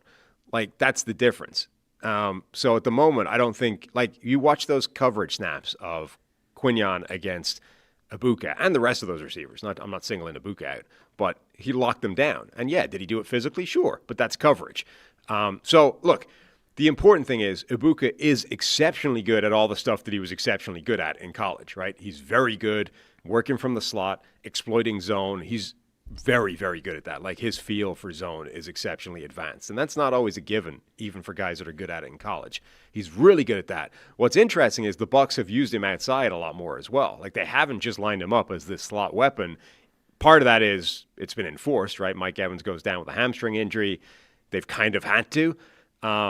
But he's been good at that as well. Like so that's interesting because that changes his evaluation a bit. He goes from everyone sees him the same as this sort of power slot guy who's going to be dominant against zone coverage to what if he can play X and be good at it? Yeah. That is an interesting development with the Egbuka thing. Our guy, Torrey Horton, as a fifth rounder. Yep.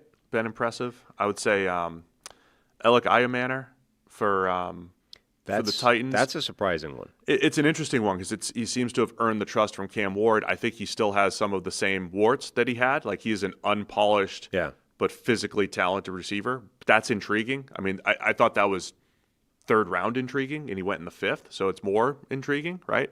That he's shown what he has so far. Yep. And Travis Hunter, I don't think is there yet. I'm not impressed with Travis Hunter yet on either side of the ball. I know people have brought that up as should he be making more of an impact as the two-way player that went number 2 overall? Are you disappointed in that so far? A little bit, but I think you're also seeing the problem with that as a concept, right? Like this two-way player thing, as impressive as that is, like you are also doubling the difficulty. It's already a difficult thing to come into the NFL as a rookie on either side of the ball and be polished and ready to go and immediately productive at anything, right? So in addition to, well, look at the value he brings, he can do both, but you're also you're doubling the difficulty. He now has to do 2 hard things at the same time and, go from one side of the ball to the other. So, yeah, what's disappointing, I think, is that I don't love the way they're currently deploying him, and they've already come out and basically said this is what he's locked in as this season. Like, he is going to be this guy and nothing else. That I don't think is great because, well, now you're locking him into a role that I don't know necessarily suits him. Yeah, it never felt great having him as the slot guy, two-way goes, screens. Like, he's fine after the catch. I think he's just a good outside receiver, and that's where he has potential. Yeah. And then you mix in some screens and some middle of the field type stuff. Great catch the other day against the Niners. Yeah, and if it's like, if the reason that you're locking him into this kind of slot role is because you're like, well, that's the easy thing to learn in this offense, this helps him out the most. Well, now you're seeing the negative of the thing as conceptually, right? Because you're like, we are deliberately locking him into a role that might not be best for him because we think it's the one that he can handle while he also has to learn the defense at the same time. Well, do you not see how, like, this is... You're deliberately diminishing the effect that he can have on one side of the ball just so that he can do the two-way thing. Is that a net win, or would you be better off just saying, why don't we get the best version of him on one side of the ball? You know what I mean? Like, You're immediately sort of throwing into question the validity of this whole two-way value thing to begin with. So something to keep an eye on still with Travis Hunter. Tight end, I'll just throw, Tyler Warren has looked great. Yes. He's everything I think you would want out of a first-round tight end. He's everything the Colts would have wanted. He's everything that Penn State got out of Tyler Warren, which is put him in all these different roles and situations, and he'll succeed. I feel like he was one of the most just overthought prospects of this draft. Like, there were very few players where I think again, every time you put on a Penn State game, he was quite obviously the best player on the field, including, they had Drew Aller, and everyone's like, he could be QB1 if he came out this year. In no game was I more impressed by Aller than I was by Tyler Warren. And guess what's continuing this year? Right. Aller looks awful. Yeah. And at the second he doesn't have Tyler Warren to throw to. It's the third straight year that they're blaming the receivers. And the Trey Wallace, who was the guy that was like, oh man, he was their big portal guy last year, and he's just not separating. Drew Aller has no one. Well, he's tearing up the SEC right now. So Aller, like the more Aller data points that you get, he's not elevating any pass catcher except maybe Tyler Warren. And not even elevating him, just using him. Yeah, and it may be too simplistic, but it is, I think, notable that, the second Tyler Warren's not there, he doesn't look nearly as good, and Tyler Warren continues to look amazing, and in every single game you watch those two play together, you were more impressed by Tyler Warren than you were by Aller, or at least I was. I think that was simple. Like, he's exceptionally good. He's obviously the best player in the field every time he plays. Why would we overthink this and, think he's going to be anyway. And so they're using Warren, like he's getting fullback carries. They're moving him around, tight end screen per week that he, turns into something. So love the start to his career. Harold Fannin is right behind him in targets. Like, he's 2 targets behind Tyler Warren. And looks great. And he does, right? And, the question on him is, is he a big slot? Can he run block? They both had 2 of the best tight end seasons in college football history last year. Fannin breaking all the receiving and target records and the whole thing, and Warren doing what he did. And both guys have, I'd say, produced so far at the NFL level. I wonder if... And Fannin in a difficult offense. Yeah. I also wonder if teams should lean into that more as well, because that was Trey McBride as well, where he was like the offense in college. And he still slipped in the draft. People were like, is that going to... Like, why... If a guy is so good that he can literally be the entire offense at the college level at tight end, should probably pay attention to that. The other tight end that deserves a shout-out is Jackson Haas, who was acknowledged as the best pure run-blocking tight end, right? There's always, like, one guy. This is the best run-blocking tight end. He goes late rounds. And Haas was that guy. And he's doing that for the Bills. People don't realize the challenging role of a true Y inline That might tight be the end. hardest thing to transition into the NFL is blocking at the tight end position. That's usually the thing where even the guys that you think are really good at that, in addition to being receiving weapons, suck as a blocker to begin with. Like, they're good. They're still good as receivers, so you keep them in. But, like, the blocking thing is actually the thing that takes longest. And just to highlight, like, if you wanted to do a deep dive on Jackson Haas and watched all of his run blocks, and why wouldn't you? Why wouldn't you? There's some bad ones in there. Right. There's some ugly ones in there. You could be like, how is this guy good? Look at this. But the good one, it's because the expectations for a tight end blocking against defensive ends the way he has, it's so high. Like, he is not only moving people. Go back and watch so many of James Cook's runs where he cuts it backside and has plenty of space. Jackson Haas is the middle of that. Right. They use him in motion a ton. He's gotten popped and beat up at times, but he's well above expectation there as a run blocker. Plus, he has 4 catches, and he barely caught anything at Georgia Tech. Yeah. So every night, Josh Allen, flips him a shovel pass, and he's got a touchdown. He's got to pass up the seam. Haas has been Nice addition for the Bills. I think you're starting to see some real signs of life now from Mason Taylor. Yeah. He's becoming a much bigger part of that as we go. Arroyo has flashed occasionally. Gunnar Helm has flashed. The Tennessee Titans, former Texas tight end. Gadsden, Yeah. if you want to call him a tight end still. The one name I think you probably have to throw out there is relatively disappointing so far has been the lack of impact from Colson Loveland. And actually, you can probably extend that back to wide receiver and say Luther Burden, other than like the one massive deep shot off the flea flicker or whatever, has been relatively lacking in terms of production. The Bears are not using these rookies yet. They both want it. They both had that one game, right? Like Burden had the huge game. Loveland was open for a 31-yarder in that same game. But, yeah, they have not been used as often. But I don't think that's necessarily a them thing. You know, if the Bears for some reason are not leaning on the rookies, I mean, you could say the same thing in Houston with their Iowa State wide receivers. Like, why have we not seen more from Jaden Higgins, from Jalen Knoll?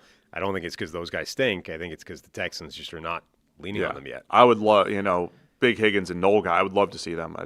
That's how we fixed them last week with roadside assistance. And it worked. They got touchdown, instant touchdown to Jalen Higgins. 100% of the targets from Higgins were touchdowns. Lean into that. Maybe do that more. How about offensive linemen that have been impressive? The first-round tackles, Amron Membu. Membu in particular. Will Campbell, I would say. Campbell hasn't been challenged by – I'd like to see him – he'll be challenged more like this weekend. You got the Rousseau.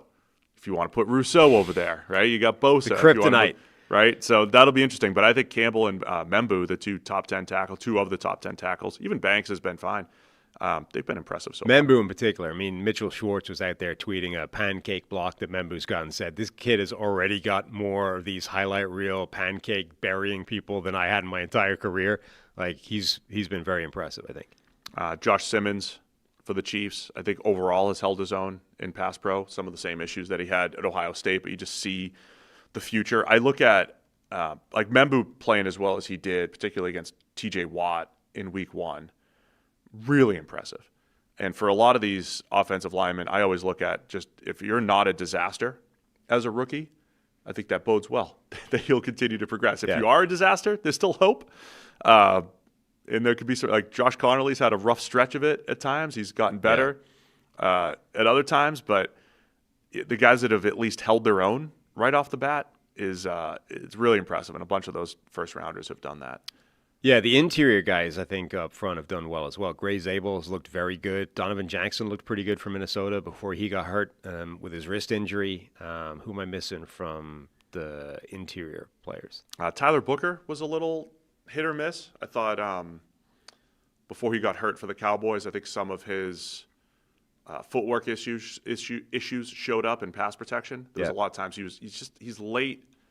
He's just not nimble enough to handle any sort of quickness from what I've seen. Yeah.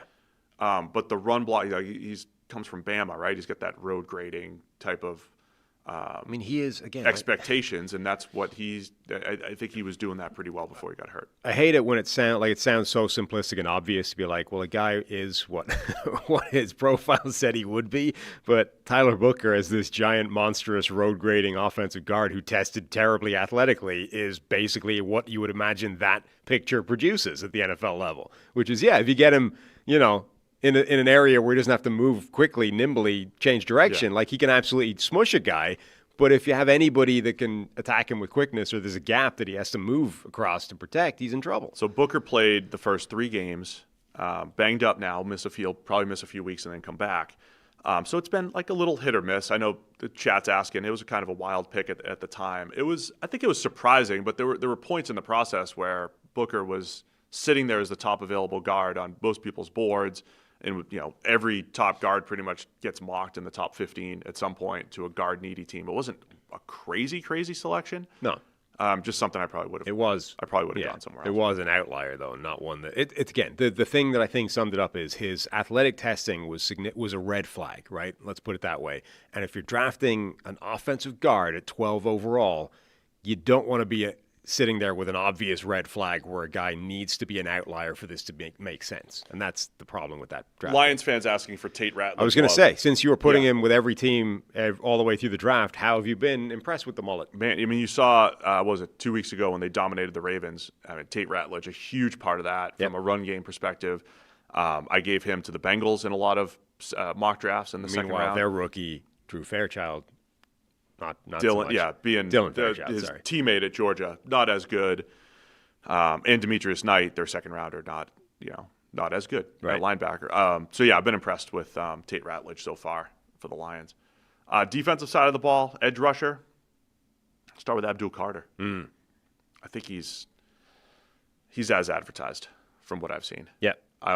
They've moved him around from a pass rushing perspective, left side, right side, used him in a spy role with Mahomes, other than getting stiff-armed to the turf on a play that led to a 52-yard pass interference.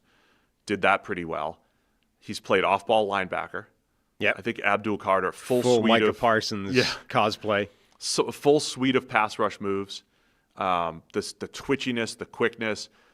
Every week, the Giants' defense, I think, can be special because of what Carter brings to the table with the rest of that line. So I think he's been fantastic. Yeah, he's played more, so it's not apples to apples, but he has almost double the number of pressures of any other rookie on that defensive line. He's looked like a beast.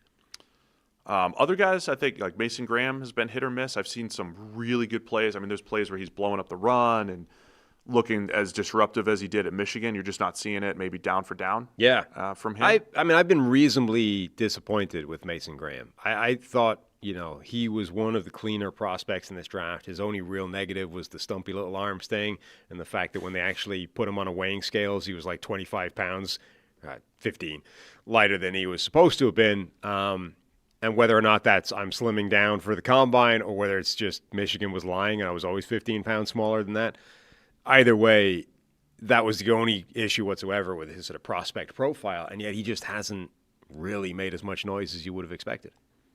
On a defensive line that features, Myles Garrett, so the attention's never on you. Anyone else on the edge maybe stand out? I'm disappointed in Mike Green, and Michael Williams has been kind of hit or miss. Yeah, Mike Green hasn't shown a ton despite that preseason play where he showed like absurd bend and you're like, oh man, this could be he hasn't shown a ton. Michael Williams has been okay, maybe as you would expect. He's got some of those freak plays, but the negatives don't get highlighted as much with him. James Pierce Jr. has looked pretty good.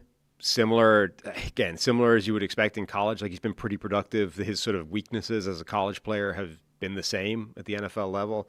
Like he's more straight line than you would want. Doesn't necessarily finish the play and stick with a quarterback once he's gotten that initial pressure. But he's been the more impressive of the two kind of edge rushers that Atlanta drafted in the first round. Yeah, I said edge, and then we started talking about Mason Graham. I think I just started lumping defensive line in together.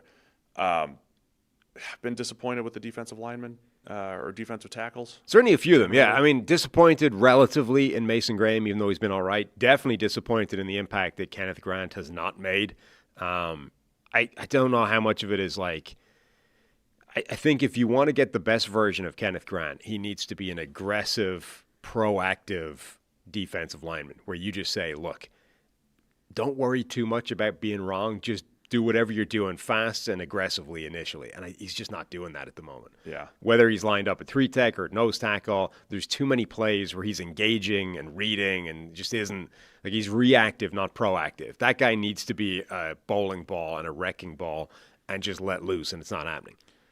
And small sample size, but I'll just throw Aiden Huntington in there for the Browns as the freak athlete, edge defensive tackle tweener who's created some disruption. Jalen Walker and James Pierce, both interesting for the Falcons because they're part of like a big rotation over there. So they've both shown the flashes for the Falcons, but they're not getting as much time as some others. Fly through a few other names that we should mention. Jordan Birch for the Cardinals has played quite a lot and generated some pressure and has had some plays where he's looked pretty decent. Derek Harmon is starting to get into the lineup now more and made a couple plays against Minnesota. He's starting to show stuff. The two rookies for Carolina, Princey Umanmielen and Nick Scorton, have both flashed but don't play a ton. That's not helping. Donovan Ezeraku against Green Bay had some plays that looked pretty good. And he's another guy kind of like Michael Williams. If you want to put on the highlight reel, it looks pretty like there's some good plays in there. And against the run, like the thing that he was supposed to be, and might be a weakness of his overall. Like he was making some plays against the run. So he's sort of showing some interesting plays, even though they're inconsistent and not hitting on all cylinders all the time. Deion Walker, Oh yeah, another guy. should throw out there as a guy that's flashed definitely some really impact plays. And we're saying that a bunch because tackle from Buffalo. Walker had 2 quick run stops the Yeah. other day. Like there is some dominant plays from Deion Walker, whereas 340 pounder at 6'6", you're like, hey, good to see dominant plays. Again, it just comes down to a consistency thing from him as well. Linebacker's fascinating because it was thought of as one of the weakest positions in the draft. Mm-hmm. It was drafted as such, but the 2 top players, Jihad Campbell, late first rounder, Carson Schwessinger, top of the second round, have both been outstanding. And then beyond that, it's like, all right, it's been a weak class. But those 2 guys look like future stars. Yeah, I mean, Schwessinger looks amazing, particularly when you consider he's the green dot guy for that Browns defense. Like, he's the guy running the defense in addition to just being good in it. That's been extremely impressive for him. Jihad Campbell has been impressive in a slightly different way. Like, obviously, he doesn't have the same level of responsibility, but he's also been all over the place. They've blitzed him. They've used him running up the seam against receivers. Okay, that didn't work out great against Bucky Irving, trying to cover a guy, but that was like late. But the stuff he's doing is late nuts. in the down. Like the one big play he gave up against Bucky was a dot from Baker Mayfield late in the down. I mean, Jihad Campbell's added coverage versatility to the Eagles. Yeah. I mean, just the ability to be able to ask a linebacker to do that is rare. Forget whether or not it's actually successful at the end of a one play. The fact that he's tasked, like the play, I forget who it was in the first couple of weeks where he was running the Tampa 2 middle linebacker, seam drop, and made it. Like, actually shut the window That's what down. I mean. He broke up a pass, running the seam in Tampa 2, had the end zone interception against Baker. I know it was tipped, whatever. He stayed with Travis Kelce on a whip route back in week 2. Right. I mean, so that's man coverage, ball skills, zone coverage versatility, and he's been a good tackler, and he makes plays in and around the line of scrimmage as well, and he can blitz. Like, Jihad Campbell's been fantastic. Schwessinger, same thing. I love the way he plays the run and just attacks. And Schwessinger, too, man, 800, 900 career college snaps to step into the NFL and play a position like linebacker with the instincts and just seeing the game the way he is very impressive. Mm-hmm. So those 2 linebackers and he's have absolutely stood remember, out. He's an athletic freak as well. Like, those 2 guys are both athletically exceptionally good. So those 2, because they have that part of their game as well, have they have the ability to become 2 of the better linebackers in the league very quickly.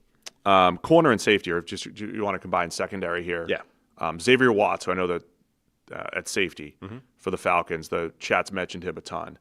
I mean, he reminded me of Kirby Joseph coming out. I don't think I'm the only one that threw this guy's going to go round 2, 3, 4, where he was supposed to go in the second round, went later. But Kirby Joseph, the instincts, ball skills, he was a ball magnet at Notre Dame and has been again for the Falcons. So I think Xavier Watts is off to a great start. And the Kirby Joseph, was he a late 3rd, Xavier Watts, officially? Or early 4? In the 3rd, right? He's another guy that I'm getting confused with. I always had him in the 2nd. And forget exactly where he went, but the 3rd Kirby round. Joseph comp, I think he was like 1 pick away from Kirby, right? 96 overall. Yeah, and Kirby was like 95. The early comp there looks good for ball hawk in the secondary like Xavier Watts. Yeah, and then I would throw in Andrew Makuba as well to that group of safeties that's looked pretty good right out of the gate. Makuba, he gave up the one big play against Ibuka this week where I think he played the ball badly in the air, but generally speaking, I think Makuba's looked really good so far. So that group of safeties generally looks fantastic. And the corner I wanted to mention was Will Johnson. He only played 2 games, but looked like a star against the Saints in week 1, the way he made plays, and a guy that went in the second round. It was just interesting, right? Mike Green was the guy that we thought had first-round talent, went in the second because of his off-field concerns. Will Johnson, first-round talent for most, goes in the second because he didn't run and had injury concerns. Those are the types of things that are worth revisiting when 2 players were considered top 15. They go later. What are the reasons? How did it pan out so far? Wow, when he was healthy, Will Johnson really popped. Looked like a first-round type of player that looked like a steal in the second round for the Cardinals. So we're back as well. The cornerback version of Travis Hunter has been relatively underwhelming, but I do think he got screwed out of that defensive pass interference call early in the season that went against him, kind of cost him that game. I think that was good coverage in my opinion. So that was a bit unfortunate, and he's generally been in this world where they've kind of put him in there when they have injuries. He's really a wide receiver first and foremost who plays a few snaps of defensive back unless there's an injury in the secondary, and then he's playing mostly cornerback with quite a chunk of receiver snaps as well. And some of the catches he's given up, they're playing inverted cover 2, where he's the deep half, or he's playing off coverage against Jamar Chase. I do wonder, so much of his game was his ability to see the game and play fast, and just be a good natural football player. Like everything he does is good natural football player. Like he had a great run block the other day, and on the big run for ETN. I just wonder how much, as he gets used to playing both sides of the ball and the offense and the defense, that just starts to come out. Yeah. And maybe in hindsight, the slow start should have been expected, or maybe we hinted at this. It's like, if you're going to try to take on both of these roles, it is going to be a slow start. Like, dude, that guy Few or whatever his name is was like, don't even trying to, he's trying to get updates on draft rankings after 4 games because of Travis Hunter. You're like, dude, if ever there was a player that we need to at least sit back and wait a while to get a full, he's an all-time fantasy football snark legend. I'm just saying, the Twitter sphere for over a decade. He won't be alone. There are going to be people out there that are doing this. Like, if ever there was a player that you needed to wait a period of time to get an idea of what the full evaluation is on Travis Hunter, it's him. Like, it is unprecedented what he's doing. So you can't possibly have any handle on how this is going. Because, what are we comparing it to? This current version of Travis Hunter, he's playing not great receiver and not great cornerback, right, through 4 weeks. Is that good or bad for a guy that's playing 2 ways? Because we ran through the players that our guy Josh Dubow said, the guys that have played this, just what he's played already through 4 weeks. There are 4 or 5 guys that he say have done that in the last 20 years, right? Yeah. So we're already reached a period where this is completely unprecedented. So, okay, you've given me that evaluation of his play on either side of the ball. I don't know if that's a good or a bad thing based off what he should be doing. So how about we all just watch what he's doing and figure out if that's good after the fact? Let's wait. Anyone else that stands out? I think we touched on every rookie. There's a few guys I think that should be mentioned at corner. Billy Bowman for the 49ers has been like an absolute ball magnet. Corner/safety. Just making plays left, right, and center. The Bucs have had to play both Jacob Parrish and Benjamin Morrison a bit. Parrish in particular has had quite a lot of playing time for them. They've used him as a blitzer quite a lot. He's been effective. I mean, it's Todd Bowles. They've used everyone as a blitzer quite a lot. But he's made some plays there. And a shout out to Dorian Strong as well for stepping in as a corner for Buffalo and looking pretty good. He was their 6th rounder, I think. Obviously, Maxwell Hairston was their 1st rounder, and he's the guy where it's like, man, Maxwell Hairston needs to be good. Otherwise, this secondary could have a weakness. Well, Hairston's been hurt. Tre'Davious White has been the starter, but when Tre'Davious White was hurt, Dorian Strong was in there and looking fine, holding up okay. Well, let us know in the chat any other rookies that have caught your eye. I see the Noel Williams love. He's made some nice plays as well on limited time, 3rd rounder for the Chiefs at corner. Let us know who we missed, which rookies have stood out to you. It's, as we've said before, 23.5% of the way through the season, so it's still early. But, yeah, you definitely see a few of the rookies popping and making immediate impacts. All right, man, we're going to wrap it up with Seth Walder from ESPN talking some analytics. CTM investigates. Is it still the smart move, down 14? We do ask Seth to set up the entire premise here and what we're looking at, but you're down 14 in a game, you score a touchdown, you already have a slim chance of winning. Are you improving your win probability by going for 2 rather than playing for the tie? The traditional way is go extra point, get another field goal, you kick another extra point, you're tied.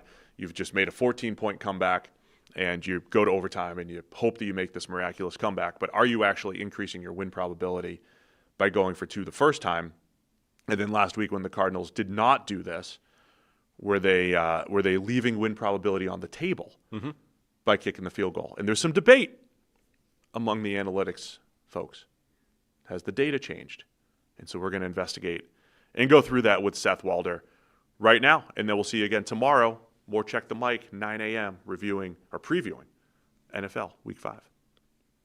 All right, we're excited to be joined by Seth Walder from ESPN. Seth, welcome to the show, man. Thanks for having me. Appreciate it.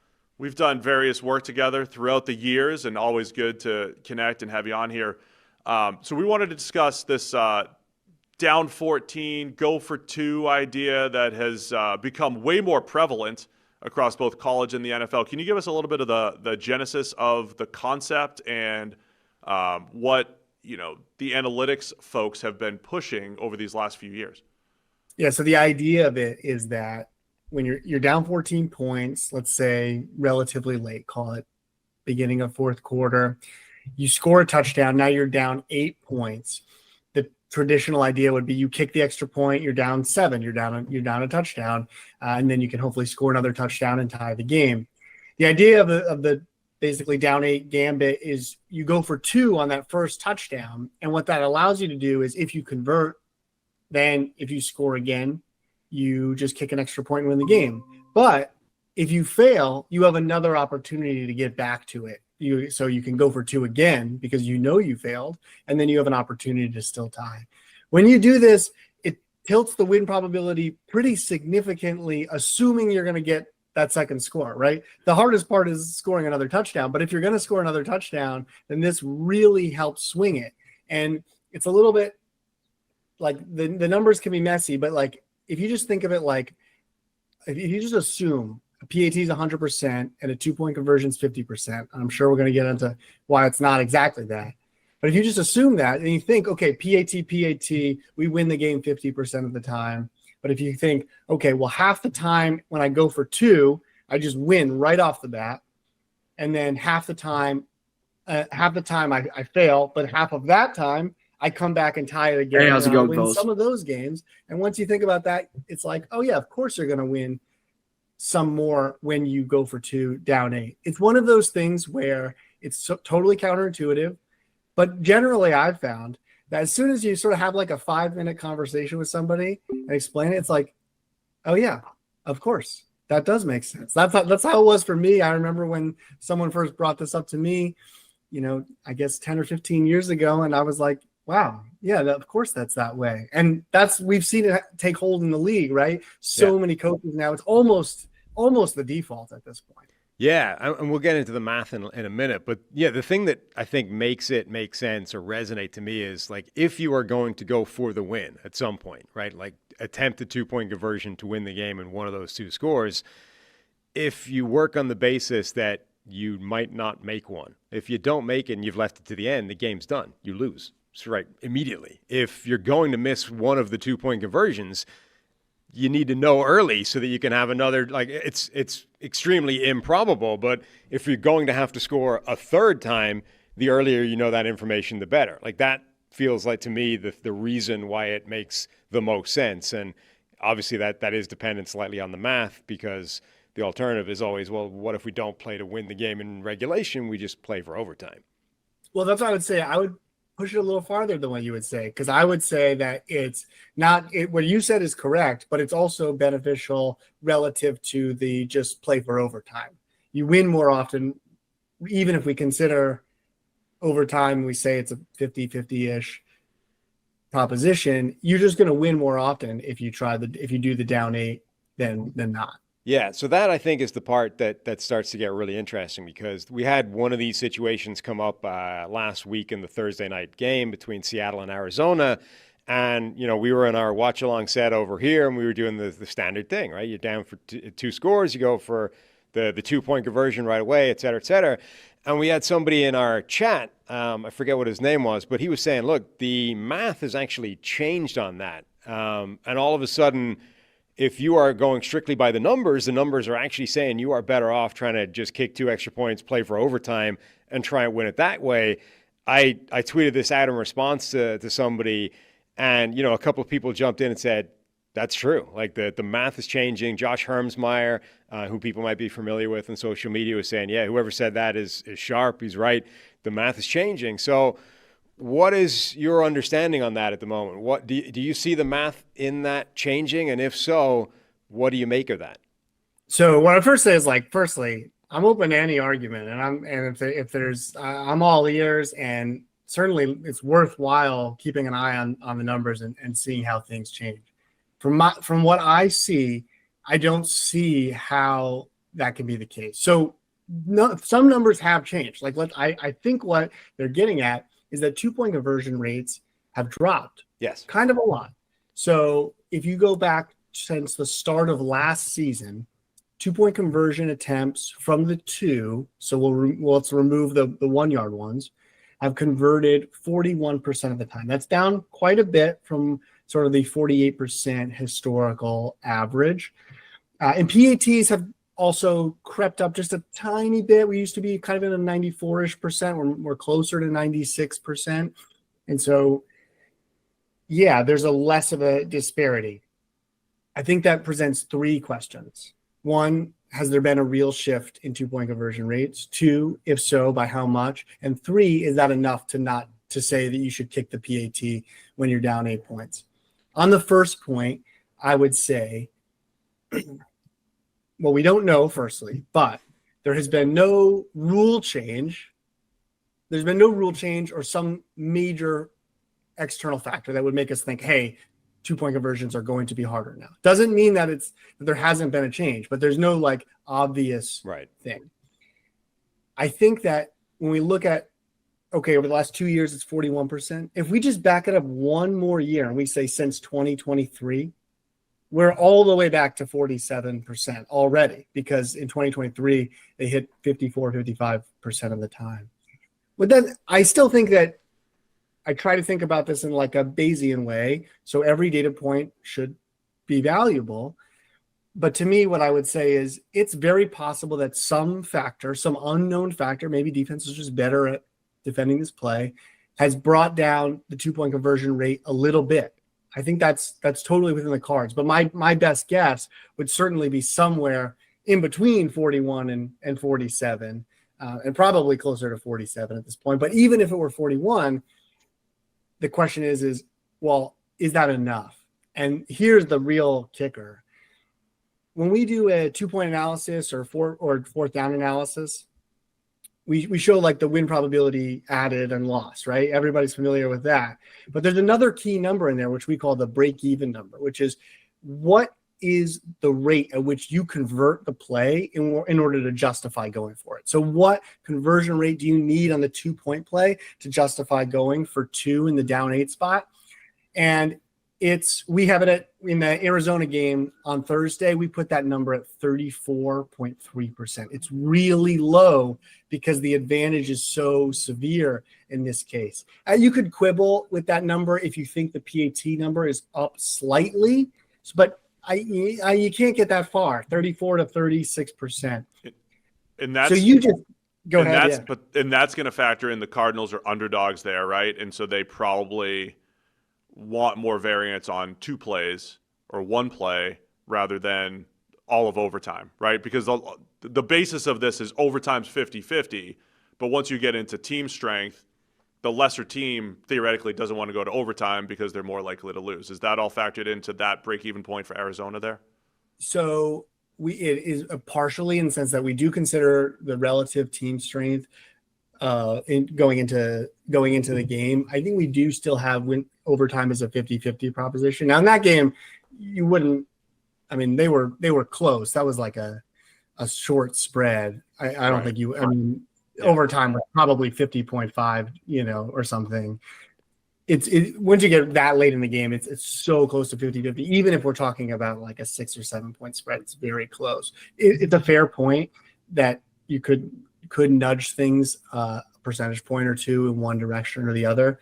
But no, I think we do still consider OT to be a true 50-50, which is, yes, slightly naive. So what would send that break-even point as low as it was for that game if you say that overtime is effectively a 50-50 proposition and kicking 2 extra points, is theoretically such a slam dunk proposition? Oh, so it really has very little to do with that game. It has to do with the whole gambit of being down 8 and going for 2. That's worth so much in a world where you score another touchdown that you have to be really bad at converting 2-point conversions in order to not make it worth it. So it doesn't have that much to do with the Arizona game. I mean, the clock matters, like you said, the team strength going into the game matters. But by and large, you're going to see that number be between 34, 36% in almost every game. And so what I'm saying is, even if, and I don't think it has, even if the 2-point conversion rate has dropped to 41% for our expected future 2-point conversion rates, it would still be a very clear go for 2 scenario based on our numbers, because it's so far away from the break even. So I think that's still a tough one to wrap your head around, right? So because we all work in this neat, this is 50-50, that's 50-50. Okay, that makes sense. But you're saying it's like an uneven bet, right? Like hitting on the 2-point conversion, what that does for your win probability is so astronomical, it's okay that you only convert it a third of the time. But is that the right way to look at it? Or are we still looking at this kind of zero-sum game where you can only win or lose, and if you're only hitting it on it 33% of the time, you're putting yourself into the same level of disadvantage because you have to hit 2 of them just to get to overtime, right? Because then if you miss the first one, your loss probability goes up too, right? Your win probability goes up if you hit, but your probability of losing also goes up. And so are you trying to say, well, the win probability goes up at a higher rate than your loss probability, say, on the other end? Yes, basically. Like I would say your net win probability increases by the decision to go for 2. And I do think it's so interesting. And I am curious to hear what Josh, you mentioned him, does great work. So I'm curious to hear his thoughts. But it's funny because this decision is one where, and I've written this in the past, we talk a lot about game management decisions, and we can have strong opinions, but there's also a lot of gray area at times. And I think it's important to not be overconfident in some of the scenarios. There's a lot of unknowns. What I've always said previous to now is one of the beautiful things about the down 8, go for 2 situation is that it is black and white, clear as day. You can have the worst team in football. It doesn't matter, or the best team in football. You go for 2 when you're down 8, and it always helps you on average. And so, I mean, listen, like I said, I'm open to hearing any argument, but the numbers just don't get close, I think, to a place that I've seen where you could really justify kicking the PAT. The other thing that I find interesting about the whole conversation is, so we've got on the one hand, like, what is the line that it needs to get to in terms of a decline in 2-point success rate for you to say, okay, now things are different. The other aspect of that is, how long do you need to see that before you say, okay, now it's time to start changing what we're thinking? And that I think is almost more, it's just as interesting, I think, as that part of it. Like, let's assume for a second that what everybody is talking about, this change of the math, is we've crossed some magic threshold that the data says it's gone from saying go for 2 every time in this situation to actually now it's saying play for overtime. How long would that need to be a thing before you were like, okay, if I'm in a team meeting room or if I'm in the booth, we are changing our approach here because the data says this? Because obviously we're dealing with sample size issues. We're dealing with, fluctuations in how these things go. Somebody might have called an idiot play and that changes the whole thing. Like, how much of a data set would you need before you're like, it's time we change our approach here? That is such a crucial part of the question. And like, truthfully, if it were me, that's when I would be like, okay, now we need a real Bayesian statistician to come in and do some bootstrapping and figure this out. You would need time though, right? If we just from this point forward over the next 6 weeks, teams converted 2-point conversions at only a 1 in 3 shot, would we then think that the rest of the season would be a 1 in 3 shot to convert 2-point conversions? No, because we have a massive history of teams hitting at 48%, and we have even a short history of the last couple of years of them hitting at 41%, and there hasn't been some sort of substantive rule change or new strategy that I'm aware of that would indicate such a shift. It might, again, nudge us down, but we have to see quite a bit of evidence to get us to where 2-point conversions are dropping to 34% we would need to see a lot of change. Because that's got to be where the real edge is in this stuff, right? Like, it's one thing to just be doing the kind of the mathematically most sound, like playing the percentages, right? Just doing what the numbers say is the most mathematically advantageous decision in every situation. But when everybody's doing that, all you're doing is staying level with the crowd. Like, the real edge is if you're first on something that's legitimately changed, now you're doing something better than everybody else in the NFL. So if there was a shift in this, that for whatever reason, absent of a rule change, like, the league has just adapted and it's now better at defending 2-point plays. And, for the next 10 years, we're going to see this massive decline in 2-point conversion rate. Whoever's first on that is stealing, a march on the rest of the NFL. But the risk of that is, well, if you just jumped and it was a weird, weak point of data, like just a run of bad plays on 2-point conversions, well, now you're just making the bad decision relative to the rest of the NFL. Like, there's this fascinating world where you kind of have to be ahead of everyone else because you don't want to be late on it, but equally you don't want to jump too early and just be wrong. What I love about what you said is, well, firstly, you're right. Yeah, you have to do the analysis correctly, but it is so important, and this extends beyond what we're just talking about here. Just all of the advantages that you can gain from quantitative analysis or anything else is to, when you find an edge, and especially if it's contrarian, to seize it. I think about, I was talking to someone who worked in a front office for a team in a non-football, and they were saying how often they and the quote unquote traditionalists agreed, like 90% of the time. So they felt like, well, 90% of the time their recommendations get taken, but it's the 90% where they agree with the traditionalists. And they were saying, but the 10% is where all the value is. The 10% where we're doing something different than the rest of the league, the 10% where we're contrarian, that is where we gain ground. And so that's the most important 10%. And it's true. The first movers are the teams that gain advantages.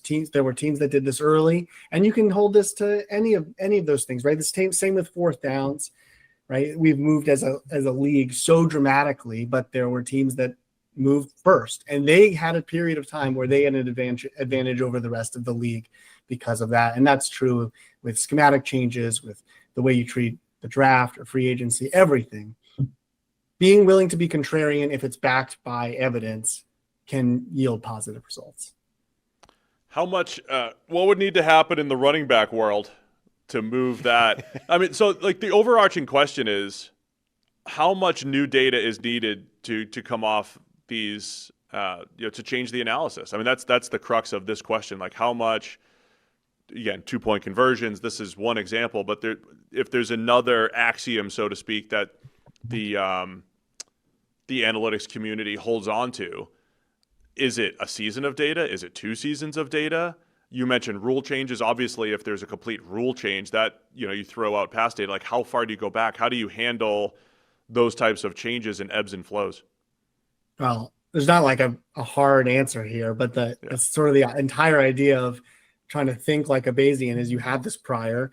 Every new data point helps update your prior, and then you use that to come up with your new prediction. It's important to have a past belief. It's important to be able to move from it. And so there's no number, right? Like what could I say that would say, well, now running backs are the most valuable position. Yeah, I guess there's a world where that could happen. You would need some evidence, and how much, I don't know, but I'll say this. I do think it's important that we continue to look at new information, new data, and be willing to move off of those priors, because things do change. And I would be shocked if running backs became a premier position in the next few years, but you can't rule anything out. And unless you see evidence, and if you see evidence to suggest something, then it's worth looking into. It's really interesting because we've all been watching football for long enough that you don't have to go back that far for the game to be almost completely unrecognizable relative to what it is right now. So that somewhere in between there was a crossover period in, various things, right? But knowing where that line is, even in hindsight, is really difficult. Doing it live on the fly has to be even more crazy. So that I think is the real trickiness. Number one, figuring out where you think the line is in the first place. And then number two, actually trying to be confident that whatever situation has crossed that in the first place. But basically, to put a bow on it all, you're saying that based off the data we know right now, even if there's a significant drop in 2-point success rate, we are nowhere near the point where it's enough to make teams or to change that output. They should still be going for 2 at the first possible opportunity in these situations every time. Correct. Unless I'm missing something, that's what I see in the numbers. Last question. I had a coach at a game management panel at an undisclosed location, prominent coach, say, we were going to go for 2 in this particular famous situation. We were going to go for 2, and we had a great play. We had a great play. How would you even model a coach's great play confidence? Because if I had a coach who's like, because this is going to work 75% of the time. Well, that changes everything if I know I'm going to hit 75% of the time. Not just in this 2-point situation, in any 2-point situation. How do you model confidence from, say, a coach? I love this. So I think you would need to probably work for a team. But if I did work for a team, something I would absolutely want to do is to have the coach give the whole list of plays, right? Okay, we're going to run all these, these are the plays in the game plan, and ask, what's your confidence of success on each of these plays? And maybe we break it down by, okay, if it's 1st and 10 or if it's different down and distance. And then we can after weeks of doing this, we could calibrate. Do they actually, when they believe that a play has a 70% chance of success, does it hit 70% of the time? Right. And it would be, either way would be amazing, to be honest with you. But if that were true, if the coach had that ability to correctly identify plays that had a 70% success rate, then that's a weapon. Then it could absolutely change the calculation. And it's funny because when we talk about 4th downs, with quick and dirty as you look at the win probability, but the real question is here's the break even. Do you think that you're higher or lower than that? And so if a coach can accurately assess their probability of success on any given play, then that becomes the real question. Hey, do you think you have a better than 35% chance to get this? Then you go. So no one's that would be no. That would be no really fun. No what a fun project. Yeah. I love it. Seth Walder, ESPN. Tell everybody where they could find all your work and anything you're working on right now. Yeah, just on ESPN.com. I'm on ESPN Bet Live on Wednesdays usually, and you can follow me on Blue Skies, where I post most of my analysis on social media. All right, Seth, appreciate it, man. We'll do it again sometime. Thanks so much. Thanks, guys.